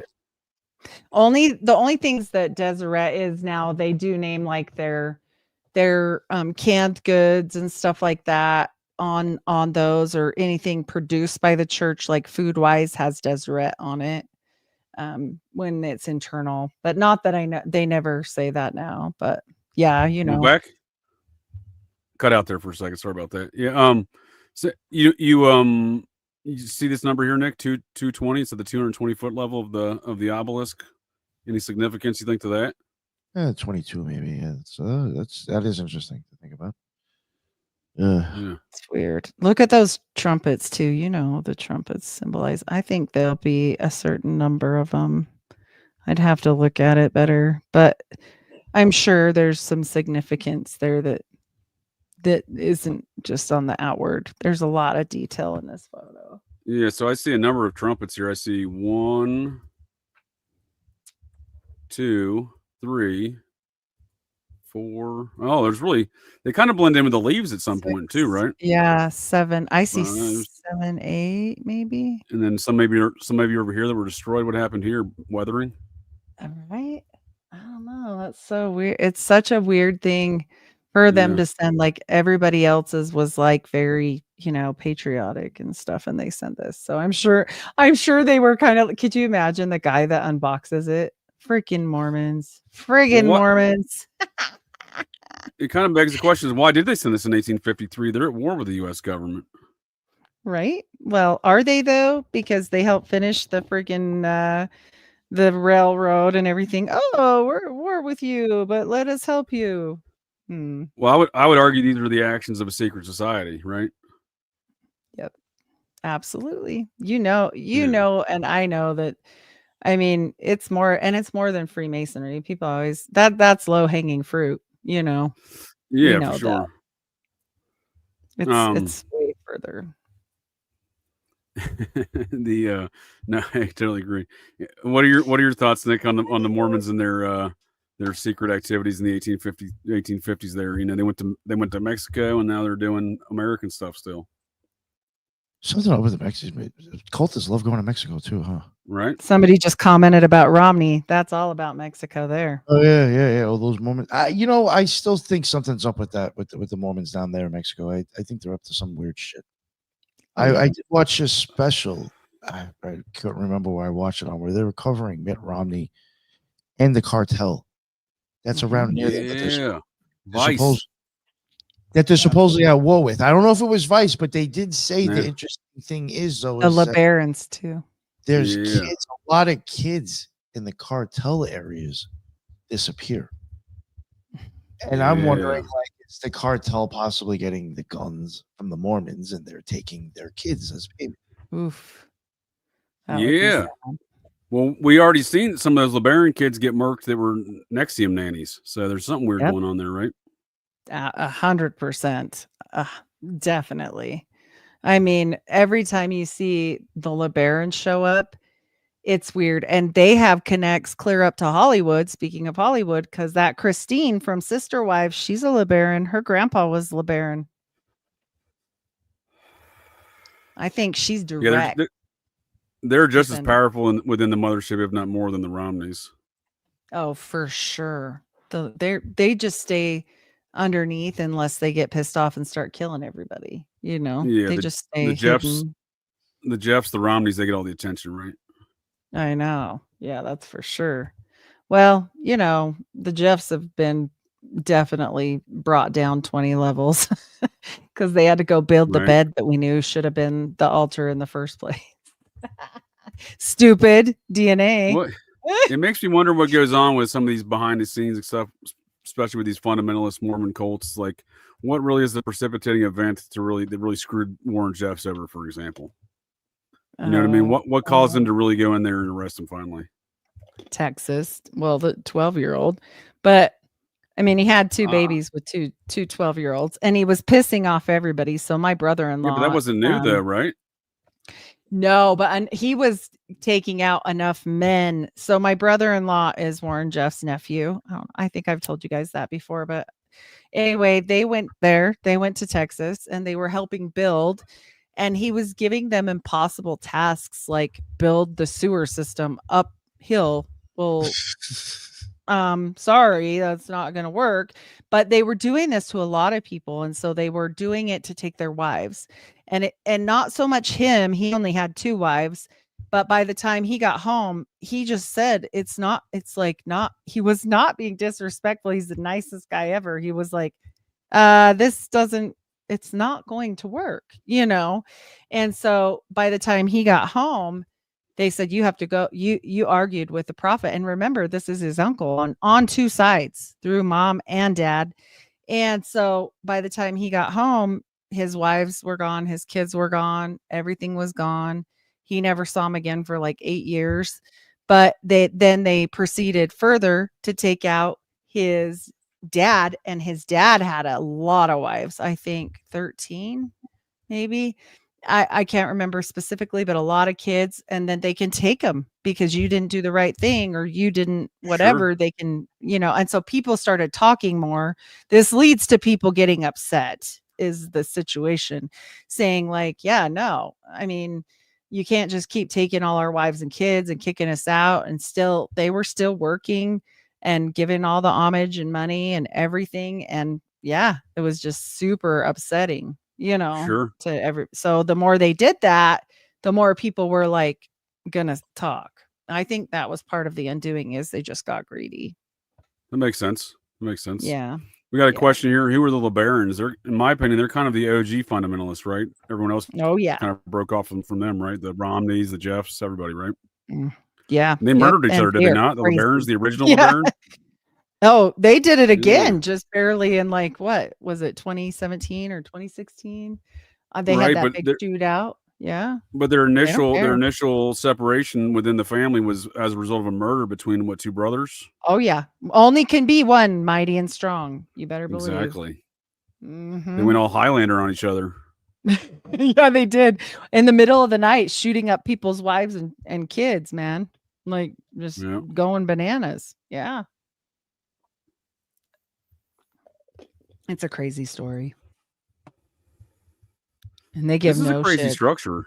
Even the Mexican versions of these compounds, a couple hundred miles south of this one, they're the LeBarons and the Romney compounds down there. This is the Jeffs compound near literally in the middle of Texas. Like it's near just south of San Angelo. Out in the middle of nowhere. Yeah, the actual geographic center of Texas is not far from here. So I was at Goodfellow Air Force Base the day this got raided. Oh wow. Yeah, so they came and briefed, the FBI went and briefed Goodfellow. So I was there on a headquarters inspection of the unit, and the operations officer, when I got there that morning, he says, you picked a good day here to come for a base visit.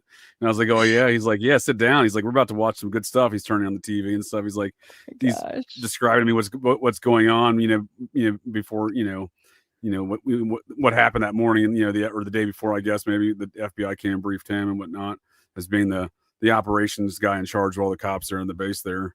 I think they used the base as a staging point, if I remember correctly.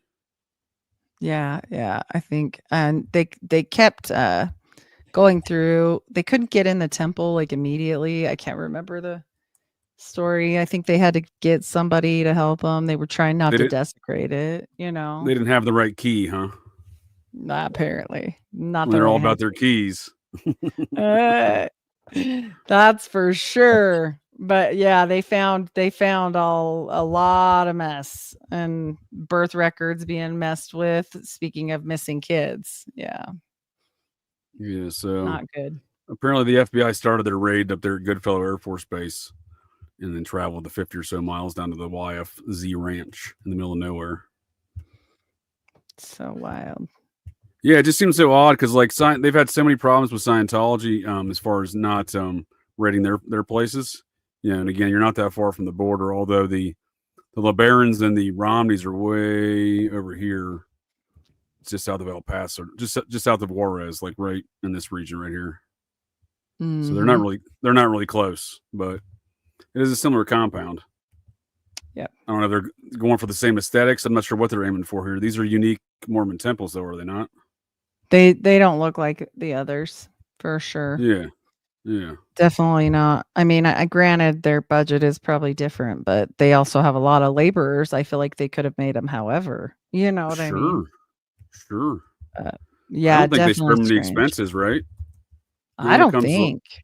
Not when it comes to building temples, or at least, He said he was working like almost 20 hours a day, and they work for free. So that's what I'm saying. Like, they're really just buying materials at that point. Mm-hmm. Yep.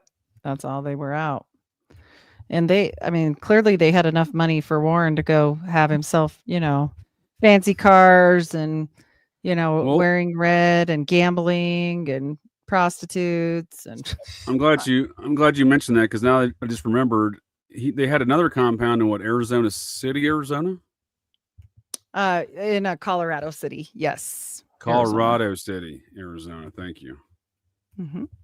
which is right on the border, not far from the good folks over at Best Friends Animal Society, aka the Process Church in Kanab, Utah. Oh, that's right. And they have another one in Haledale. So what they used to do is Oh. there's a cave with a tunnel in it. And Hilldale is in Utah, but Colorado City's in Arizona. So when the cops would come for them in whichever state they were in, they would just go through the cave system to the other state. Oh, Because- that's wise. That's sharp. Mhm. It's good thinking. They're not dumb on a lot Not of dummies. things, I'll tell you. Yeah, They might be inbred and look real ridiculous, but they're not dummies. right. Exactly. And let alone the Kingstons. That's another whole. Well, that oh they're my they're, God. they're heavy up here too in Colorado City, right? The Kingstons, right? Look how close But- it is to Kanab. Not even an hour's drive. And I did another one with a guy. Oh, and it was one I'd never even heard of before. It was called, man, I should look into that again. Something Friends, something. And he's like right next to Colorado City, but they don't speak. It's like, nope, you don't Oh. marry, none of that. And, Yep. but they're all same Turf war. polygamy sex. Yeah. Yep. Got turf war going on. Got a Mormon turf So war. weird. Yep. So are you familiar with this fella? Margarito Batista. He's an actual Mexican national Mormon fundamentalist cult leader. His cult was down by Mexico City. How weird. Way further south. Way further south. Makes you wonder, like, I mean, clearly they were setting up so many things, because like Strang went to Wisconsin and did it, and then we've got the Canada Yep. branch Kingstons, and these guys are in Mexico. Like they were setting up a huge like situation here. So Well, then you got Joseph Smith III went to Independence, Missouri, right? And Mhm. I'm sorry, he went back Yep. to Kirtland, right? Or Independence Kirtland, first. yeah. One of the two. I thought it was. I don't know for sure. They, but- well, they end up acquiring both properties at one point in time, but I'm not sure which one was first. Presumably, it was probably Kirtland. It was less heat than Independence. right. It was still legal to murder a Mormon in Missouri until like 1972. So Yeah, Oh, wow. that's wild. you can thank Joseph Smith for that one. Yeah, the wives, Well, Mormon hunting. Right? Oh my gosh. Yeah, but they really built some pretty large compounds down here in Mexico. Again, it's slightly different than what we're seeing there with the Jeffs compound. I'm trying to bring up a good picture here of the LeBaron and Romney activities down there in Mexico. But it's seemingly they don't spare many expenses in these compounds. Mm-mm. Well, That's especially not not a the temple. locks. That one's not a temple. Let me see if I can find the temple. That says that's the Stake Academy building. So that's probably an administrative building for the stake. Why would they have their own stake, Heidi? They live on one compound. Well, files. No, just kidding. You know what I mean, though? Like, why would they need a stake? The stake is the regional organization, right? That's you have numerous wards under the stake. So they have numerous wards on this one compound of the same family. Is that what you're telling me? No, usually if they have a small enough area, they just do it at the church. Yeah, it doesn't make any sense. Yeah, it's weird, right? What else are they doing out of this steak building? down there? That's my But guess. it's not serving up delicious steaks. Maybe it's very like the 70s parties, but less weird. Yeah, I'm going to say more weird. I'm leaning towards more weird. actually. Yeah. Yes. Very seldom do things Exactly. get less weird. They usually get real weird, more weird. That's actually So quite this is weirder. an, No coke. Somehow, there's no coke, but somehow it's weirder. right. I'm trying to find pictures of this. Oh yeah, right. Huh. Yeah. I'm trying to find pictures of the temple down there, and as I've seen it before on the Romney compound, it's kind of unique. But I stumbled across this picture from Smithsonian. Mormon guide in Llanos, Mexico. Mormon guide John Hatch, I'm assuming Orrin Hatch's kinfolk, chats with a youngster at a 17th century Catholic church. What a weird image. What are we doing here, people? You know what I mean? Right. And the kid looks kind of scared. Look at the body posture. Super freaked out. I'd be creeped out too by that guy. Be quite honest. For with you. sure. Here's Mitten's cousin. I think he's one of those guys. You look at him, he's like, oh, that's a white fella. And then he starts talking. You're like, whoa, dude, you're like the most Mexican dude I've ever heard. Hmm. Really? You ever heard of them talk? Maybe, I don't know. Oh, dude, he's as cholo sounding as it gets. You know, you're like, wait a second, dude, where is this? This is east side of LA. What are we doing here? Wow. Yeah, here we go. Here we go. Oh, This is the Romney temple. It's more like the traditional style temples, right? looks like St. George. Yeah, right. Sort Kind of. of like the ones you see there in southern Utah. They're the not quite as elaborate as the mothership, but you know, they're fancy. Wild. But the things they do, it's not the regular things. The things that are hidden, I'm sure, are just bananas. Yeah. Well, so it's interesting because now they're being forced to build all these temples, right? And because the IRS is like, hey, you can't sit on all that money, you got to spend it. But they're not building temples like this anymore. What is this? The Romney Temple? This is an official mothership website. Why would it be on the official mothership website? That's weird, right?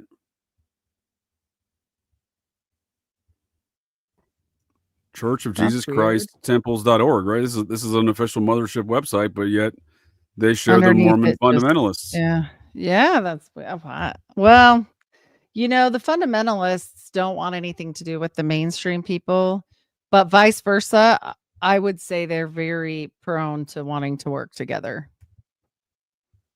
Interesting. I'm sure for enough money you could make it work. You know, I heard that the Kingstons. I think they all work.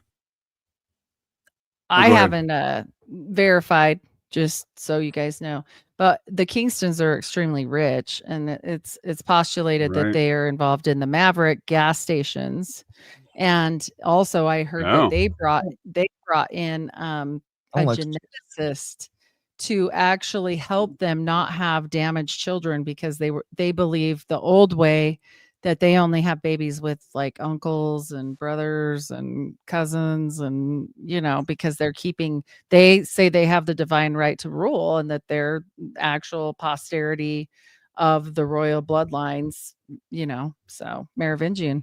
Yeah, sure. Sure.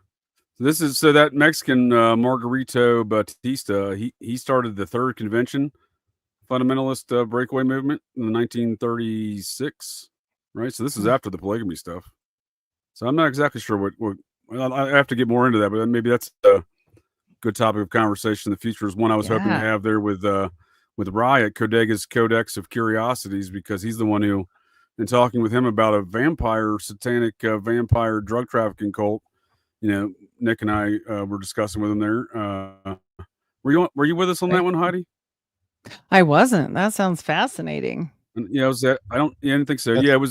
So it was. Yeah, Nick, go ahead. You probably has more details than I do on it. Was Magdalena Solis? Yes. Yeah, Lisa was there because of the last name. Yeah, that's right. Yeah. Wasn't that the one where it was? Yeah, that was a screwed up one where like her brother was kind of like technically pimping her out at first. Oh, I think like they started like kind of like some cult, but I don't know. Like, wasn't it? To me, I think it was like an operation, possibly. Yeah, it was definitely an operation, right? She came in and seized up a drug network and like started being their vampire goddess, and that's the same thing Homeboy did at the Matamoros cult in Monterey, same Mexican state, almost the same time.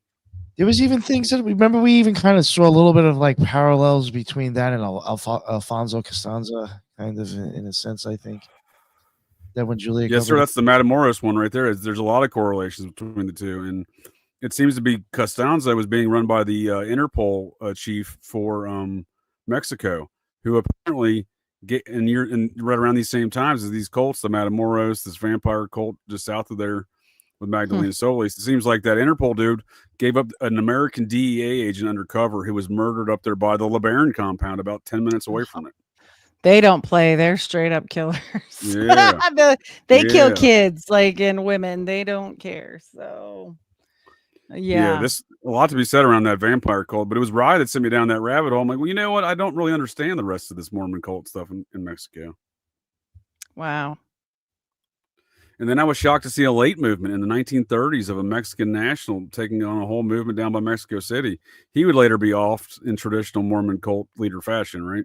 But that's a different story altogether. But yeah, Monterey is a hotbed. The is it Monterey? What's the where did that go down? Where did Matamoros go down? That's the province of Monterey or Mexican state of Monterey, maybe. I don't remember. Yeah, whatever I'm thinking of. Is it the city of Monterey? The city of Monterey. Okay. No, wait. Yeah, no, it's the state of Monterey. Okay. Yeah, that's where the Nexium compound was down there too. Oh shoot. Yeah. Oh my So gosh. Mexican. It was like I have a map of it somewhere, and I was saving it for that conversation with Rod because I mapped out all the know. Mormon stuff. All so I'll save it for that. But yeah, we'll get into that as another time for Hopefully he'll do it with us. conversation. there, Hopefully he'll Heidi. come on. Yeah. Yes, the Mormons for sure. worship. Some people worship Quetzalcoatl. When you're talking about this, the Quetzalcoatl thing's going to come into play. That's weird. I think they've tried to squash that Don't they, like, heavily. Well, back they think that's like basically Jesus, correct? Well, one part of it, we were talking about how the Mormons worship Quetzalcoatl, JJ. Oh yeah. Mm-hmm. Yeah, Well, I and do all- think there is I some mean- belief system there, right? There's something there, right? I'm not sure what it is, but there's something there. Yeah, there was a whole thing about that. And then the church tried to shut that down real quick. But then when we're talking about Jesus from the Mormons, and I always do this with it because, they don't say that he was created by Holy Spirit and it was immaculate conception like we know. What do they say? People laugh and got pissed at me because I said no. He did it with Mary, but people don't like that. So I'll tell you guys how the prophets said it. That Jesus was created with passions just like any other man in the flesh. So there it is. I mean, there's So what you're telling tons me of is quotes. you're telling me that Jesus is an ancient alien. Is what you're telling me. I think he is. I think he's a Nephilim. Mhm. Right. For them, not our Well, that's the Jesus, idea- just their right. Jesus. Yeah. That's the idea of Quetzalcoatl, though, right? This is some sort of kind of ancient alien character, right? Mm-hmm. Nick, And you've done a lot of mean, work on this, right? Not talking about Jesus. I really from don't get the Nazareth. whole Quetzalcoatl. I don't really understand that whole Mormon connection too well. Same thing. Was it the Shriners? Was it the Shriners you all covered? The Order of No, the Order of Quetzalcoatl is an inner order. Well, it's an inner order of the Shriners. Yeah. What are they? Yeah. Who's Quetzalcoatl to them? Is he some sort of ancient alien cargo cult being? Well, it's like Overlord? I guess basically that idea in the pyramid. They do go to the pyramid. They have the Feast of Fire ritual that they do every year that the Rothschilds actually fund. Oh. Uh, Little Rothschild action, huh? Oh, Mormon Wiki right Who there. doesn't like that? Yeah, like if people were to go on like the Feast of Fire, if they look it up like every year, it will show you who their sponsors are. And you're like, oh, that's interesting. You're paying for that to happen? Oh boy. Yeah, you see some like actual legit companies on there. Huh. Doesn't surprise. Doesn't surprise. I think they know a good Nephilim when they see one, right? Right. The yeah, I mean that's it fits right in line with their systems, right? So you were mentioning Skinwalker Ranch, right, Nick? Brandon Fugel. Oh right? yeah. Yes, he's interesting. What are your thoughts on him, Heidi? He loves this Mexico stuff, right? He's Brandon Fugel is very interesting. I just- follow him on socials, and I'll tell you Yeah. with what he posts, it's weird. But I will tell you guys this: since he's on Skinwalker Ranch, he'll shoot you if you go out there. P.S. Straight yeah. up. Well, he won't got- shoot you, but that weird fella he's got there, Right. Cobra or whatever, has had a security wheel, right? Yep, exactly. And they don't play. So he loves Mexico. So before he bought Skinwalker Ranch, he used to do a Mormon tourism exploring Indiana Jones style trips down to Mexico to find the actual sites from the Book of Mormon. Mm-hmm. Like I didn't know he did that, but when we covered Yeah. the Skinwalker Ranch, I don't know how many episodes it was. At one point, I did say that I even found tours that were specifically for Mormons to go to that pyramid. Yeah, well, that's Mm, he probably owned that company. That's him on the far left right there. Yeah. That's weird. I had something's up with him in Hawaii too. He's buying up a ton of property. Hawaii. You mean where the Mormons infiltrated during the time of Howard Hughes and took over the Polynesian Center, and then There's the a weird- Marriott's, opened up I'm- Blue Origin or Blue something. I can't remember, something Blue Hotel there. Yeah. I'm currently so Yeah. frustrated, even more than I previously was with Brandon Fugel, as I went to go search for his former Mexican Mormon tourism company. The first hit I get is Brandon Fugel, Mormon Battalion UFO sighting, 1846. Get the fuck out of here. We got Mexican Not that one. Revolutionary Army War UFO sightings. Come on, Brandon Fugel. Get serious. Oh my gosh. Fields. It stopped the war. Yeah, dude. It says a concise history of the Mormon Battalion in the Mexican War. So apparently the Mormons fought in the Mexican War. I didn't know that. And then apparently Yeah, there's a they did. UFO sighting. So I have to. Sadly, I'm gonna have to read about this later because I don't even want to read about it right now. I'm over the Yeah. ancient alien cargo cults right now with these guys. I'll tell you what. There's so many. There's so many. It's so ridiculous. So who is Oh like my who is Brandon gosh. Fugel though in you know the Utah mix, because like the Utes, I'm sorry, the Ute mix. What do y'all call it there? Utes, the two Utes. Yeah, the Utes. It's like the Well- Joe Pesci from you know the Utes. My Cousin Vinny says the Utes. He's like, what are you saying? The Utes. It says Yeah. the Used. Yeah, the U's. Yeah, no, he's definitely in the club. Yeah, He 'cause does he's rich big time real people estate, shit. right? Yeah, rich people shit. All about it. And you can't even get him to like interview or go there or anything unless you're like way up there, you know, or gonna give him a bunch of Yeah. money. Like what's his name that does the silly ghost show, Ghost Adventure thing, you know. Oh, something Zach like Bagans. that. Yeah. It's gotta be like something like that. If it's anything actually historical or whatever, I don't think he does that unless it's for buddies, right? Like in Utah. Yeah. Yeah, the elite. Yeah. I've gotten that same vibe from the guy too. So like he's basically been given an entire empire though of real estate stuff though, right? Like he's just kind of a front man, it almost seems like, in that operation. He's Oh, because he's an idiot. If you listen to the guy talk, he's an idiot. I have a friend, one of my dude, Detective Portal. He frequently trolls Brandon Fugel on Twixter and says the most ridiculous stuff and gets Fugel to retweet him. Like, is this guy a moron? Does he not realize that you're trolling him? And then he'll retweet it like like that's he's a fan or something. funny. I don't know, but listen to the guy talk. You feel like he's stuck in like a very early teenage mentality.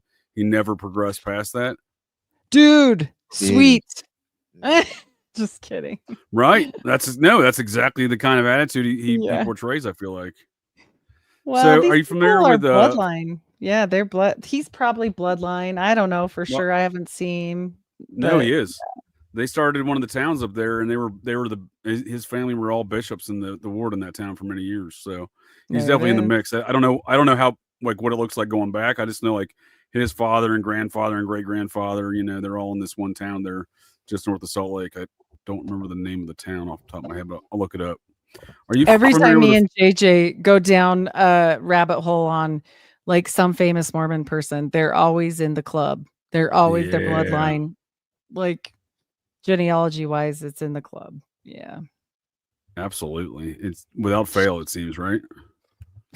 Literally. Yeah. Are you familiar with a fellow by the name of Stephen Greenstreet, who's done a series on Skinwalker Ranch and other UFO Mm-mm. nonsense for the New York Post?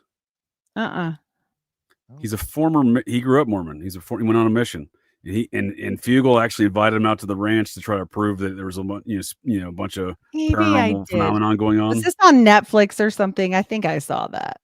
He did it on his own New York Post series on YouTube. Okay. It was like a 6-part series. I'll put a link in the show notes for folks. He was another I Mormon. think I Yeah. watched it. Yeah. Fugel's pretty tight-lipped, like you were saying there, Heidi. He only does highly produced shows that he produces there on the Skinwalker Ranch show. He's the executive producer, so he goes and says what goes on that screen. But he gave time to Stephen Greenstreet on account of his background, I think, because he was a Mormon. And he's also a grad from not from BYU, but where did Fugel the go? Utes. Maybe Yeah, the Ute. Utes. Yeah, they're both Utes. So. I think that's why I gave him, the invitation and some time, because it was horrible press. Probably It was member of the Skull absolutely and horrible. Bones. Probably member of the Skull and Bones Society of Utah. Yeah. And you guys should watch. My son, I had never really put two and two together with like esoteric type stuff. I knew about Skull and Bones, but on the outward. And my son's like, Mom, I went to this game and they do weird stuff, like they hold their hands and they chant a certain way for the football team and they call it charging the house. And I was like, what the hell? And he's like, yeah. And he told me all about it. I tried to find a video of it, but I hadn't found one. I mean, I didn't do the biggest deep dive that day, but he was telling me all these different things and something about a torch. And I was like, yeah, I hope you didn't participate in any of that. And he's like, I'm not stupid. I didn't do that. Right. I was like, good. Yeah. What? Why are they doing that at a football game? Yeah, that seems there's odd, no right? way. Charging the house. And then something about the light and there was a torch. And I'm like, yeah, this So sounds some like very we're- ritualistic stuff, huh? Yeah. I was like, wow. Okay, then. That's weird. Yeah, I wasn't familiar there was a Skull and Bones out there in Utah until a few years ago. My dude Recluse over at the Farm Mach 2 podcast that brought that to my attention. I was like, holy shit, that's odd because Bill, Bob Bennett went there, right? And I'm sorry, Bill Bennett, Bob Bennett, Bob Yes. Bennett. Yeah, I was getting mixed up with his nephew, who was my bishop. His name was Bill. His name Oh was my Bill. gosh. So Yeah, it's so just and Bill and I had a lot of weird. beef because he wanted me to pay tithing. I wanted nothing to do with it. So. You're like, he did thanks give me anyway. recommends though still to go to the temple. I was like, why are you recommending me still if I'm not following the rules? You're like, oh well, that's okay. Let me go in, do my little chanting. No, just kidding. Yeah, it was all none of that stuff ever sat well with me. The whole recommends, the meetings, like them asking me questions. I'm like, let me ask you a few questions here, buddy. What's right? what are you up to in your off time? What are you Let me doing? see your phone. Let me see let me your see phone. let me see your stuff. You're criticizing me here, bud. Be the That's judge of you. funny. Yeah, no Yeah, these are the kidding. conversations old Bob's nephew and I would have when he was my bishop. Yeah, no, there's definitely some strange things, especially where it's never been done anywhere else, but they did it here, right? And we know why, because the family that set it up is Mormons, like the family. Yeah, for Skull and that's a Bones. good point. And these people all stay together, and it is generational. So, and on that note, not only was Bob Bennett's nephew my bishop in Cincinnati, Ohio, which is weird, right? When you start combining these other factors, I also grew up with a Lyman, and a paternal descendant from Asa Lyman, one of the original 12 apostles of Joseph Smith. I also grew up same age group as well from a paternal descendant of Alma Holland. Was it Alma Holland? It was another early church leader, Holland. Oh And man, we had Becks there. We had all of the families. Taylors. Did we have Taylors? We might not have had Taylors. So my Boy Scout troop leader's wife was a descendant of Joseph Smith. So we had a lot of weird representation like that. I'll get back to the Taylors. Fugel's Oh involved yeah. too, the Boy Scouts somehow. Yeah, well, the Mormons comprise like 40% or 50% of the Boy Scout, membership. So until a few years ago when they pulled out, should have pulled out a lot sooner, just like these Boy Scout leaders should have. Oh yeah. So exactly. One of the I had a good time in the Boy Scouts and the Mormons. I had no problems, but I mean, I've obviously read a lot of problems from the Mormon Boy Scouts as well. But where's one of the early the first Boy Scout class action lawsuits for diddling was actually out of the Boy Scouts are the root of some of the recruitment allegedly in the Son of Sam cult there in Westchester County, New York, according to Maury Terry's research and whatnot. Strangely enough, it seems like that activity didn't stop at the state line, because right across the state line there in Ridgefield, Connecticut, where my origins begin, that Boy Scout troop there, or Boy Scout council, and 3 troops under that council, they had a lot of problems. And that was either the first or the second class action lawsuit against the Boy Scouts, which would ultimately, in the end, cause the Mormons to depart the Boy Scouts, despite them having the precise same problems within their Boy Scout program. So, bit hypocritical, but of course, right? Well, yeah. Isn't that exactly that? Yeah, always hypocritical is, I thought, part of your temple questions. Haha. Just kidding. It's kind of their MO, right? What's the password to get in the temple? Hypocrite. Like, come on. Yeah, exactly. Come on. It's bad. I mean, honestly, if you bring up like even Skull and Bones to their own members, like the prophet currently Russell M. Nelson, wrote in his own autobiography about it, and they'll tell you you're a liar straight to your face. Yup. Why Oh, is well, that? the official story today. So they're still trying to push, or at least they were for a while, right? That there was no seer, stone, and hat. It was glasses with some lenses that were given to Joseph by God or something, right? What was the story for a while? The breastplate of righteousness and There the we Urim go. and Thummim. The Urim Much and like Thummim. I the Jewish story. And I mean, we get into, Jewish past history. I mean, it's so interesting that they say, no, these people, Joseph Smith didn't even know English, but he's studying how to do all this other stuff. And why, right? If he's a dumb farm boy. Sure. No, that's right. Yeah, the Blue Oyster Yeah, Cult's Hebrew. apparently processians. They're apparently processed church members. Yeah. So Joseph Smith was so well versed in the ancient languages, he could read ancient Egyptian, right? Well, his uncle that helped, and that's a good one, start Dartmouth, sure knew how to speak languages since he was, it was a cousin, professor of languages and one of the first at Dartmouth. And then, his other cousin, the doctor you're that saying saved his leg. Yeah. Oh, yeah, that's right. At Dartmouth, right? Nathan. That was an uncle or a cousin? But a cousin. And then they chased him out of town. And that's why Hiram couldn't finish his schooling to become basically a priest to these. When people hear the Indian school, I think Indians were there. That's not what it was. They were teaching them how to be like priests type thing to go out and teach the Native Americans. It didn't have to do with them coming there. And so I think it's funny. Everybody always says, oh, that's not the same, blah, blah, blah. Well, okay. Nathan that saved, and she just calls him this is from Lucy Mack Smith's book. Nathan, Dr. Nathan, she didn't say Nathan Smith. That was his name. Right. Yeah. Cousin on both sides to both of them, the mother and the father. And he got chased out of town for body snatching for the medical school. And then he went and started Yale's medical school. He is the father of Yale's medical school, Dr. Nathan Smith. I got to do a whole episode. I should probably have you do that with me because that would be a good one on Hiram, or we could do it on the Rejects if you're down. I've got a whole bunch of information about that. I wrote a whole 5-page essay front and back on this stuff. No, that sounds awesome. I cover Yale too. That would actually be a good story. Yeah. It'll introduce all these Ivy League schools started that way, right? They were all religious schools, right, for teaching folks how to be priests and whatnot. And today they produce things like tampons in men's restrooms. I think that was originated at Dartmouth as well. But the dumbest thing. I know the halls of Dartmouth. Women have periods, or men have periods. Yeah, exactly. Dumbest thing ever. That they sit there and say, these people are uneducated farm people. And I'm like, get the hell out of here. Stop it. Stop. Well, then what do you call what do you call the administrator that made the call to install tampons in men's toilets? Are they uneducated? Because they seem pretty uneducated. That's a little different, right? That's today's ridiculousness that we all are in this weird timeline with. Oh my gosh. I'll also have to look at Fugel's genealogy because I'm almost convinced he's got to be like a Parley P. Pratt or an Oliver Cowdery type of character, right? One of those guys, right? He's an Elon. He just was given the stuff and said, here you go. And it doesn't make any sense. Yeah. He talked too much shit on Brandon. Brandon Fugel. Interesting with Brandon too is that that company that he has, it's like a fake it's something from a comic book, correct?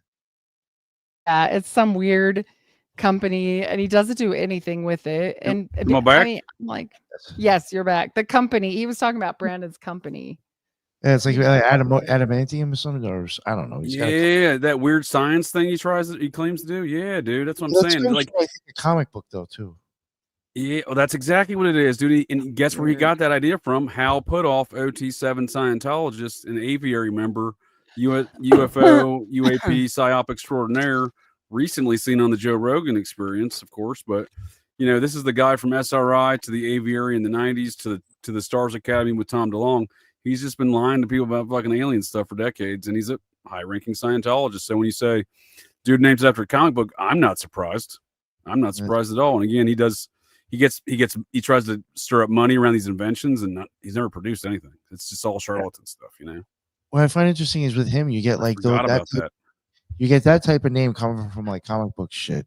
And I think it's like the metal that was like in Wolverine and everything. It was something like that. That's exactly what that is. Yeah, That's and exactly and what then that you is. got and then you got Peter Thiel with his like what is Lord of the Rings and fucking like they both have like very weird Yeah. names for their companies off of like fictional shit, Yep. and they're into like weird stuff. That's what I was getting at with him being stuck in a childlike mentality as well. If you look at his office, it's all this comic book and movie memorabilia stuff. Oh, he's He obsessed with talks like a teenager. Oh, dude, I'll put a link again in the description with this Stephen Greenstreet series from New York Post. But he tells Greenstreet he's building a Scooby Doo funhouse for Halloween for the kids for Halloween. Just wild ass shit like that, dude. Just wild ass shit. That's so weird. And he's out in the middle Like of a nowhere. full blown haunted house, like a mansion. Yeah. Full blown haunted mansion. I think we should go. It's like this lady's asking about Gematria.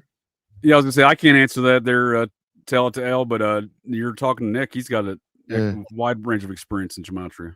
Yeah, go check. We actually just had a guest on a few days ago live. Yeah, I missed it. I was so sad.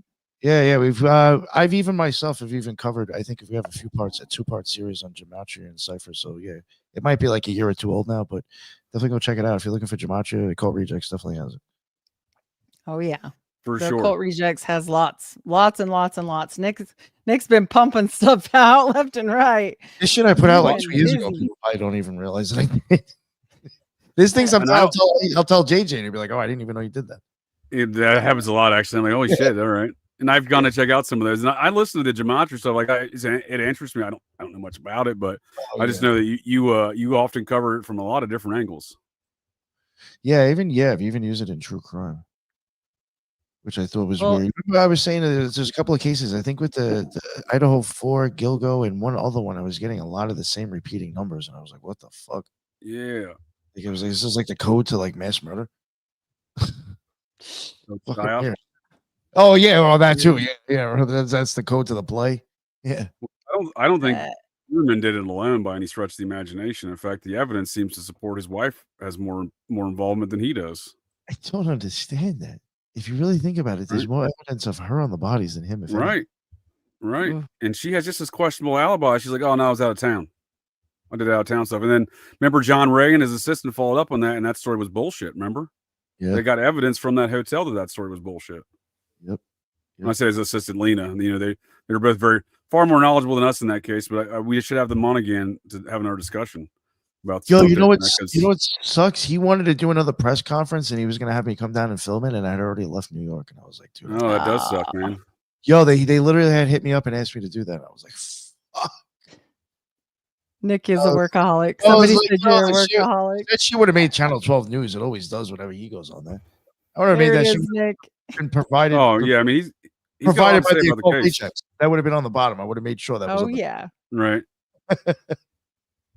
Now we should link back up with them and see if they got any updates, because I know recently in that case it's been finally made public that Othram Labs, the same folks at the root of the Brian Koberger questionable sheath DNA, touch DNA, is the folks who are involved with identifying Uhrman via similar touch DNA off of a piece of pizza. So I have a lot of questions about that. You know what I mean? Because again, DNA they use is bullshit, man. Pizza. That's what I'm saying. They have his wife's hairs, right? Oh, what's that, Heidi? Of course it was a pizza. Of course it was a pizza. Oh, are you familiar with this story of the Uhrman? No, but I'm just dissecting the situation and saying that seems weird. You have an accurate assessment, ma'am, of the circumstances we're discussing, because if I were to lay out the details, you'd be like, "That's even more suspect than my initial suspicions." Because it's very suspect the way this whole thing went down, and the way they landed on the student and the chief of police, who got fired. He's involved in ostensibly snuff porn, but definitely or snuff films. I'm sorry, definitely snuff films and child porn allegedly, but definitely deeply involved in this prostitution network and some sort of pornography filming. This crackhead kicked in his car window one night of his unmarked SUV and stole a duffel bag. They worked that crackhead over so bad they beat that dude senseless. Oh my gosh! Oh yeah. We lost them. I think that whole thing's a psyop. I think I mean I think a lot of it's a bullshit story, like the way they're presenting it, the way that they're even Wow. catching it. You know what it sounds like There to you go. me? That's what is- that was a good point on my summary where I was going. It's a bullshit story the way they're presenting, because there's no way you have this police chief dude, this all this other shady stuff going on, and Huerman's the only guy, and you have almost no evidence again except for pizza crust. You want to this is how I look at it. I know this. I'm going to be taking it out there, but again, if I was to pull it up, I don't want to. Maybe I'll spend the time and show it before we end the show. So it's not crazy. When I talk about the optic nerve, it does, like I said, it looks like a penis or a dick, kind of. and they show you when it gets cut down the middle, what it looks like that way, and it looks like a fucking wheel or a goddamn fucking pizza pie. It looks like a pizza pie. And that hangs right into it's basically a cup in the back of your eye that has the blood in there. And you have this optic nerve that's hanging in there. Now, think about it. It's like the story starts off. The only reason we know Huerman is because of this pizza box. And then there's a bunch of murder, and it all ends up with people being buried at the beach. So now you have the blood with the pizza. And then at the beginning of the eye where you see everything is water and sand, kind of. So this, to me, it's just like you even see like the whole progression of like how the crimes ended and where, I don't know. It's just, there was too much weird shit with that whole crime, even with the gematria. There was too many things that matched up. There was even things with him and BTK that matched, and BTK claimed that he was a copycat. Why is there always homeless guys? Even at JFK, like there was the 3 tramps, right? There's always some homeless person. Oh, that gets yeah. blamed. Well, there was tons of Yeah. things that were coming out of the Book of the Lies, too. There was a Peaches. There's an Oyster Bay. It was weird shit. It was weird shit. And the 3 tramps, I think in the JFK situation, at least in the King Killed 33 senses, those are representative of Masonic folklore, correct? Right. And then they never, they just basically got them out of there. That was all they did. Like it was just, they were like just helping them get out. Heidi, they walked to the Masonic temple there in Dealey Square, I believe, at one point in time. Yeah, and then they're like, go get the tramps, and then they picked them up, and then that was all you ever heard. And it was done. Never heard about that again. That was also the site of the original Masonic Lodge in Texas. The first lodge was there in Dealey Plaza. That's so weird. Yeah, everyone involved is a Mason. It's a lot of Masonic. It's a lot. I think that is a strong argument to me. That's a very Masonic ritual. Whatever happened there. The king, probably. Whatever the outcome was, right? Yeah. But as far as Gilgo Beach situation, Nick, who delivered that sand to the area that helped bury these bodies? Yeah, remember that? I was like, yo, don't even tell me. This is another thing that I've theorized, and I do think it's quite possible. I think the Rotary Club might be involved with some of the Lady Bird Lake things. And then somehow, I think when I was looking them up, something popped up, and I was like, yo, they were at Gilgo Beach. And when I looked into it, I was like, yo, they're the ones who are in charge of sanding Gilgo Beach. So they literally buried these bodies. The Rotary Club did. I would not doubt it. Wow. I was just like, yo, what's the odds? What the fuck? You're right. Like, what the fuck? Come on. Check their rosters for some Mormons. I'm telling you right now. Yeah. Do they have is there a strong Mormon presence in around New York City? I couldn't just the Rotary Club, though. Yeah, I know. I'm just saying, like, I feel like out there is probably.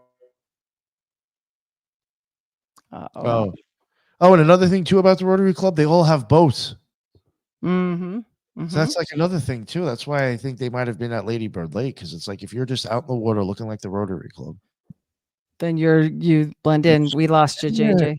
Oh yeah, I haven't met a lot of Mormons out there. I spent a lot of time out in like Smithtown and Comac and that regions. Oh shit, yeah, you're out by my. I mean, that was real close to my hood, man. Yeah, not a lot. Yeah, my dude's wife is from Comac, and then they moved over to Smithtown at one point. But yeah, he was an Air Force. He was Air Force cop with me, but then he was an Air Force recruiter for years, and then he's a state police out there now.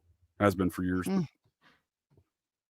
Yeah, I never really a lot of he's involved in a lot of organizations. You know what I mean? I don't know, Elks. I think he's an Elks guy or something, maybe. You know, whatever, FOP. You know, whatever else. He could be whoever else knows. But what I'm saying is, everyone in those organizations that he's involved with seem to be Jewish or Italian, and I never really encountered a lot of Mormons out on Long Island. And then you have the Lions Club that I think is connected with them. Oh yeah. Which Yeah, They're one? all always those Which one? a few clubs. blocks away. The Lions Club is always a few blocks away from a fucking Rotary, almost Yup. all the time. They're right near each other. And then Yup. them I find interesting. What do they do as like a thing to give back to the community? They do eye exams. How Yup. occult? How occult? We I know know. some Lions Club folks that are doing some questionable activities, right, Nick? Yeah, Kathy Mabutt. The Uh-oh. Idaho Latah County coroner, Kathy Mabutt. You got the Lions Club right there in the background for you. Like this thing, man. Oh I my was like, gosh, oh, it's that's Kathy so Mabutt. funny. You know, Oh my I felt like she gosh. needed some gremlins behind her because she's kind of a gremlin herself. You know, she's pretty evil. Gremlin. Yo, hasn't she even like just words that have come out of her mouth makes the case look shady? Oh, dude, they had to tell her to shut up because she and the mayor were making all sorts of statements at the beginning. You're like, nope, these are contrary to what our narrative is. So shut your mouth.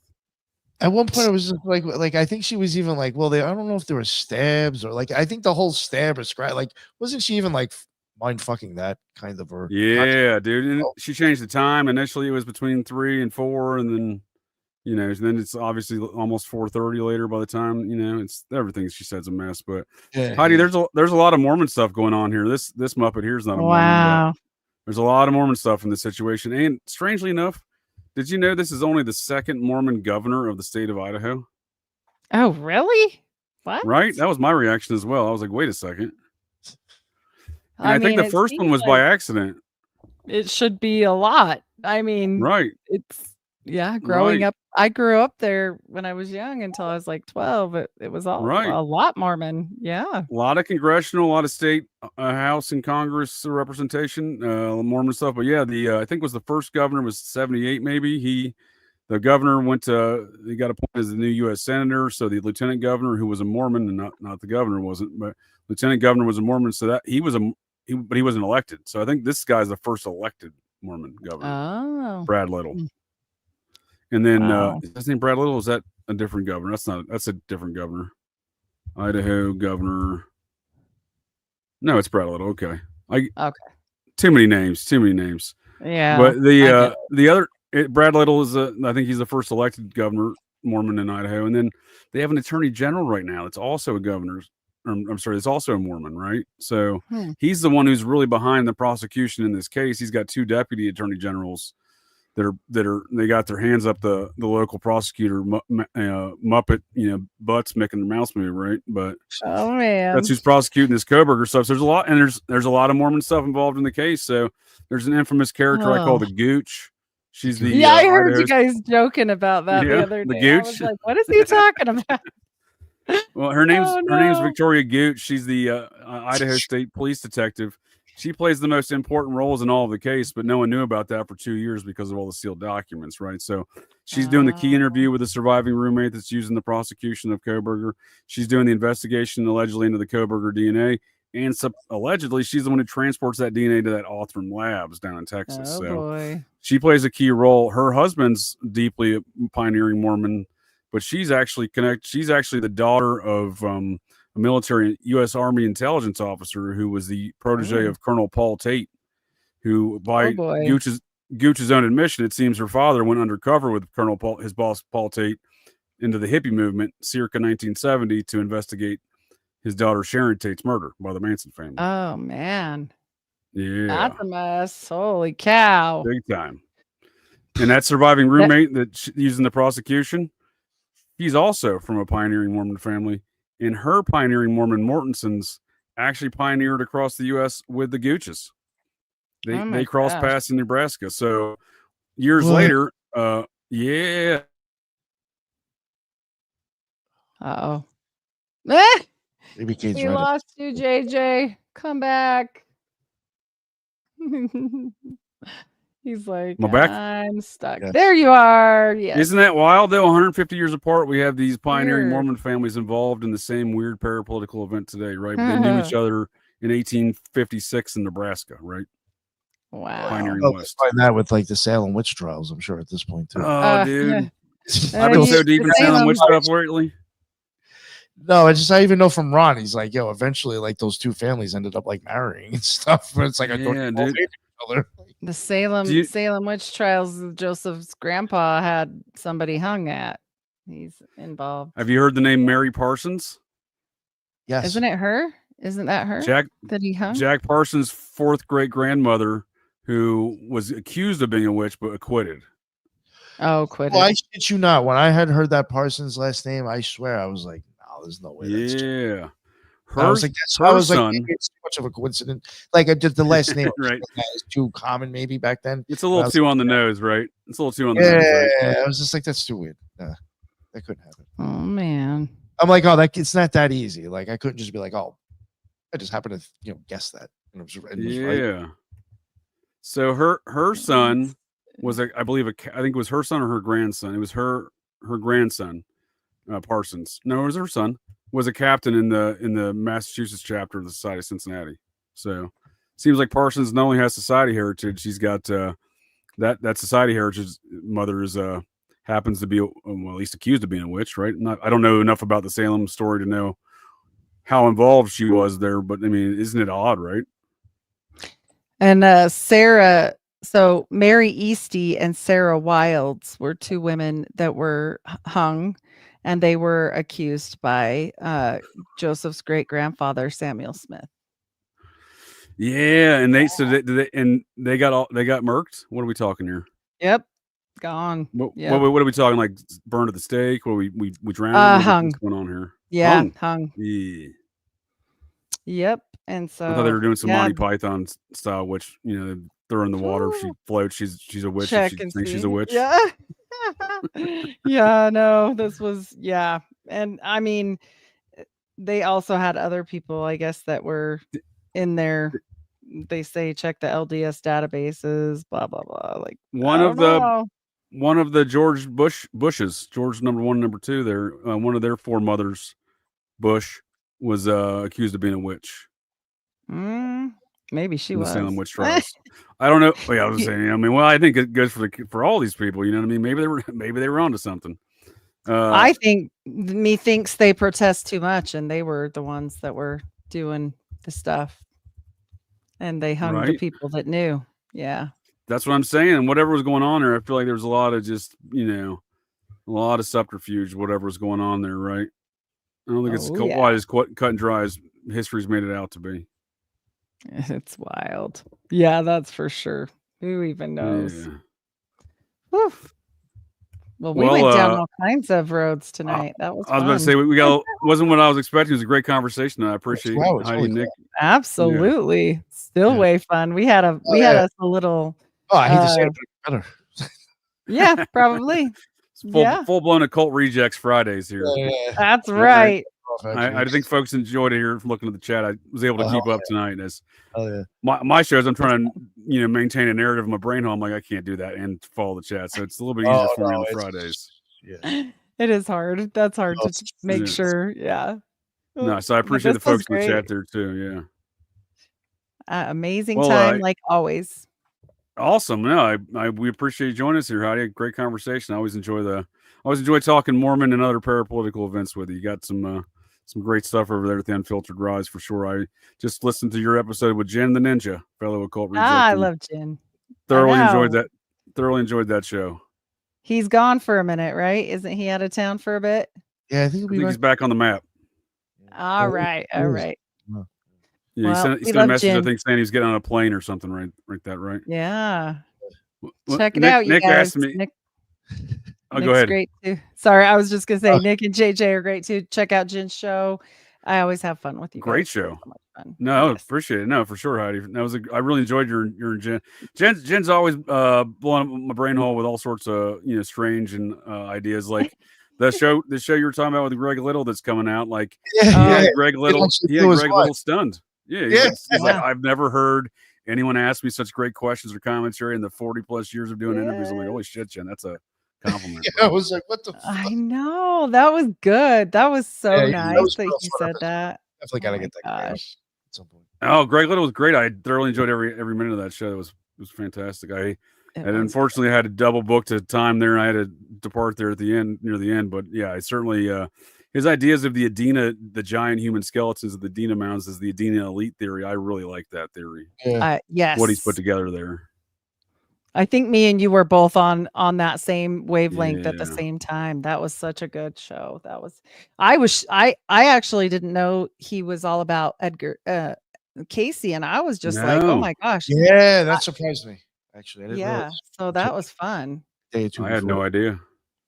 I just Super good. Uh-oh.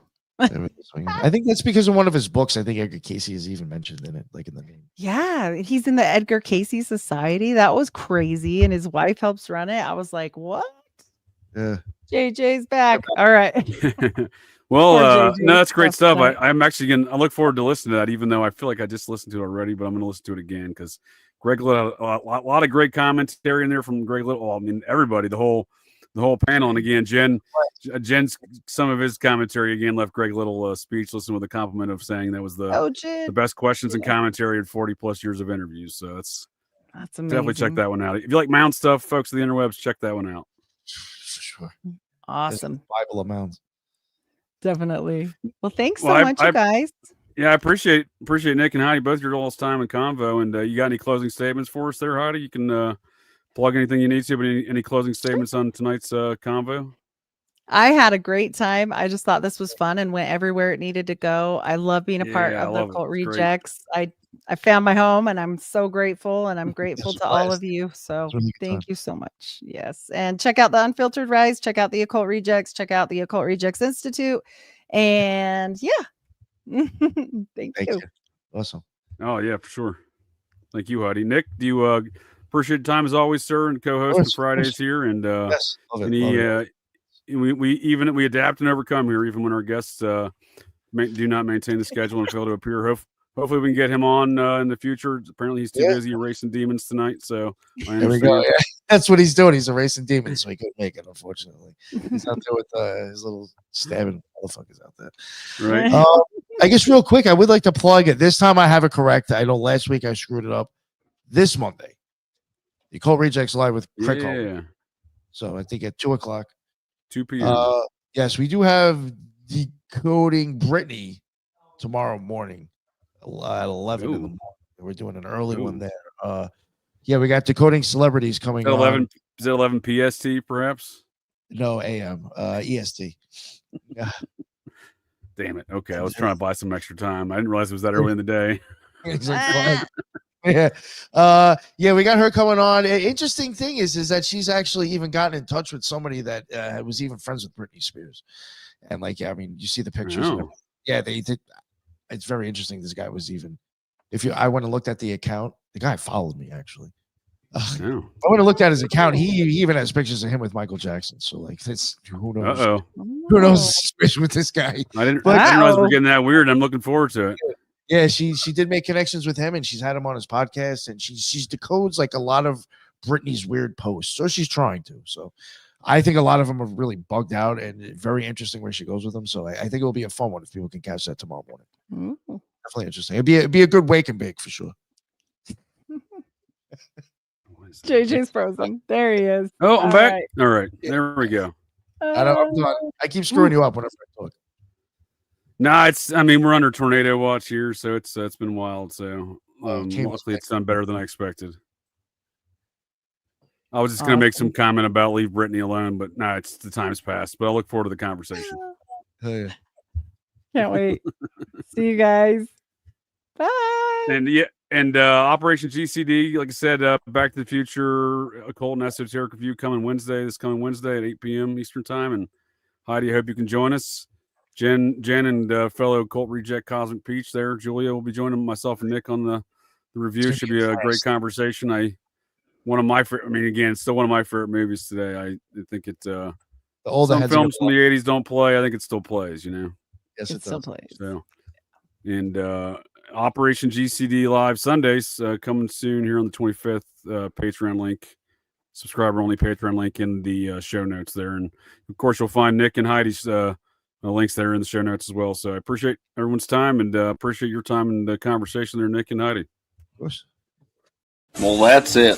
That's the show here, folks. So the next time you're out on the town, visiting your local watering holes, or perhaps just meandering around, and you hear the unmistakable sounds of metal clanking, and you spot signs of a disturbance, but check your six. Look in that garbage can, 'cause you never can tell. The GCDs may be loose in your town.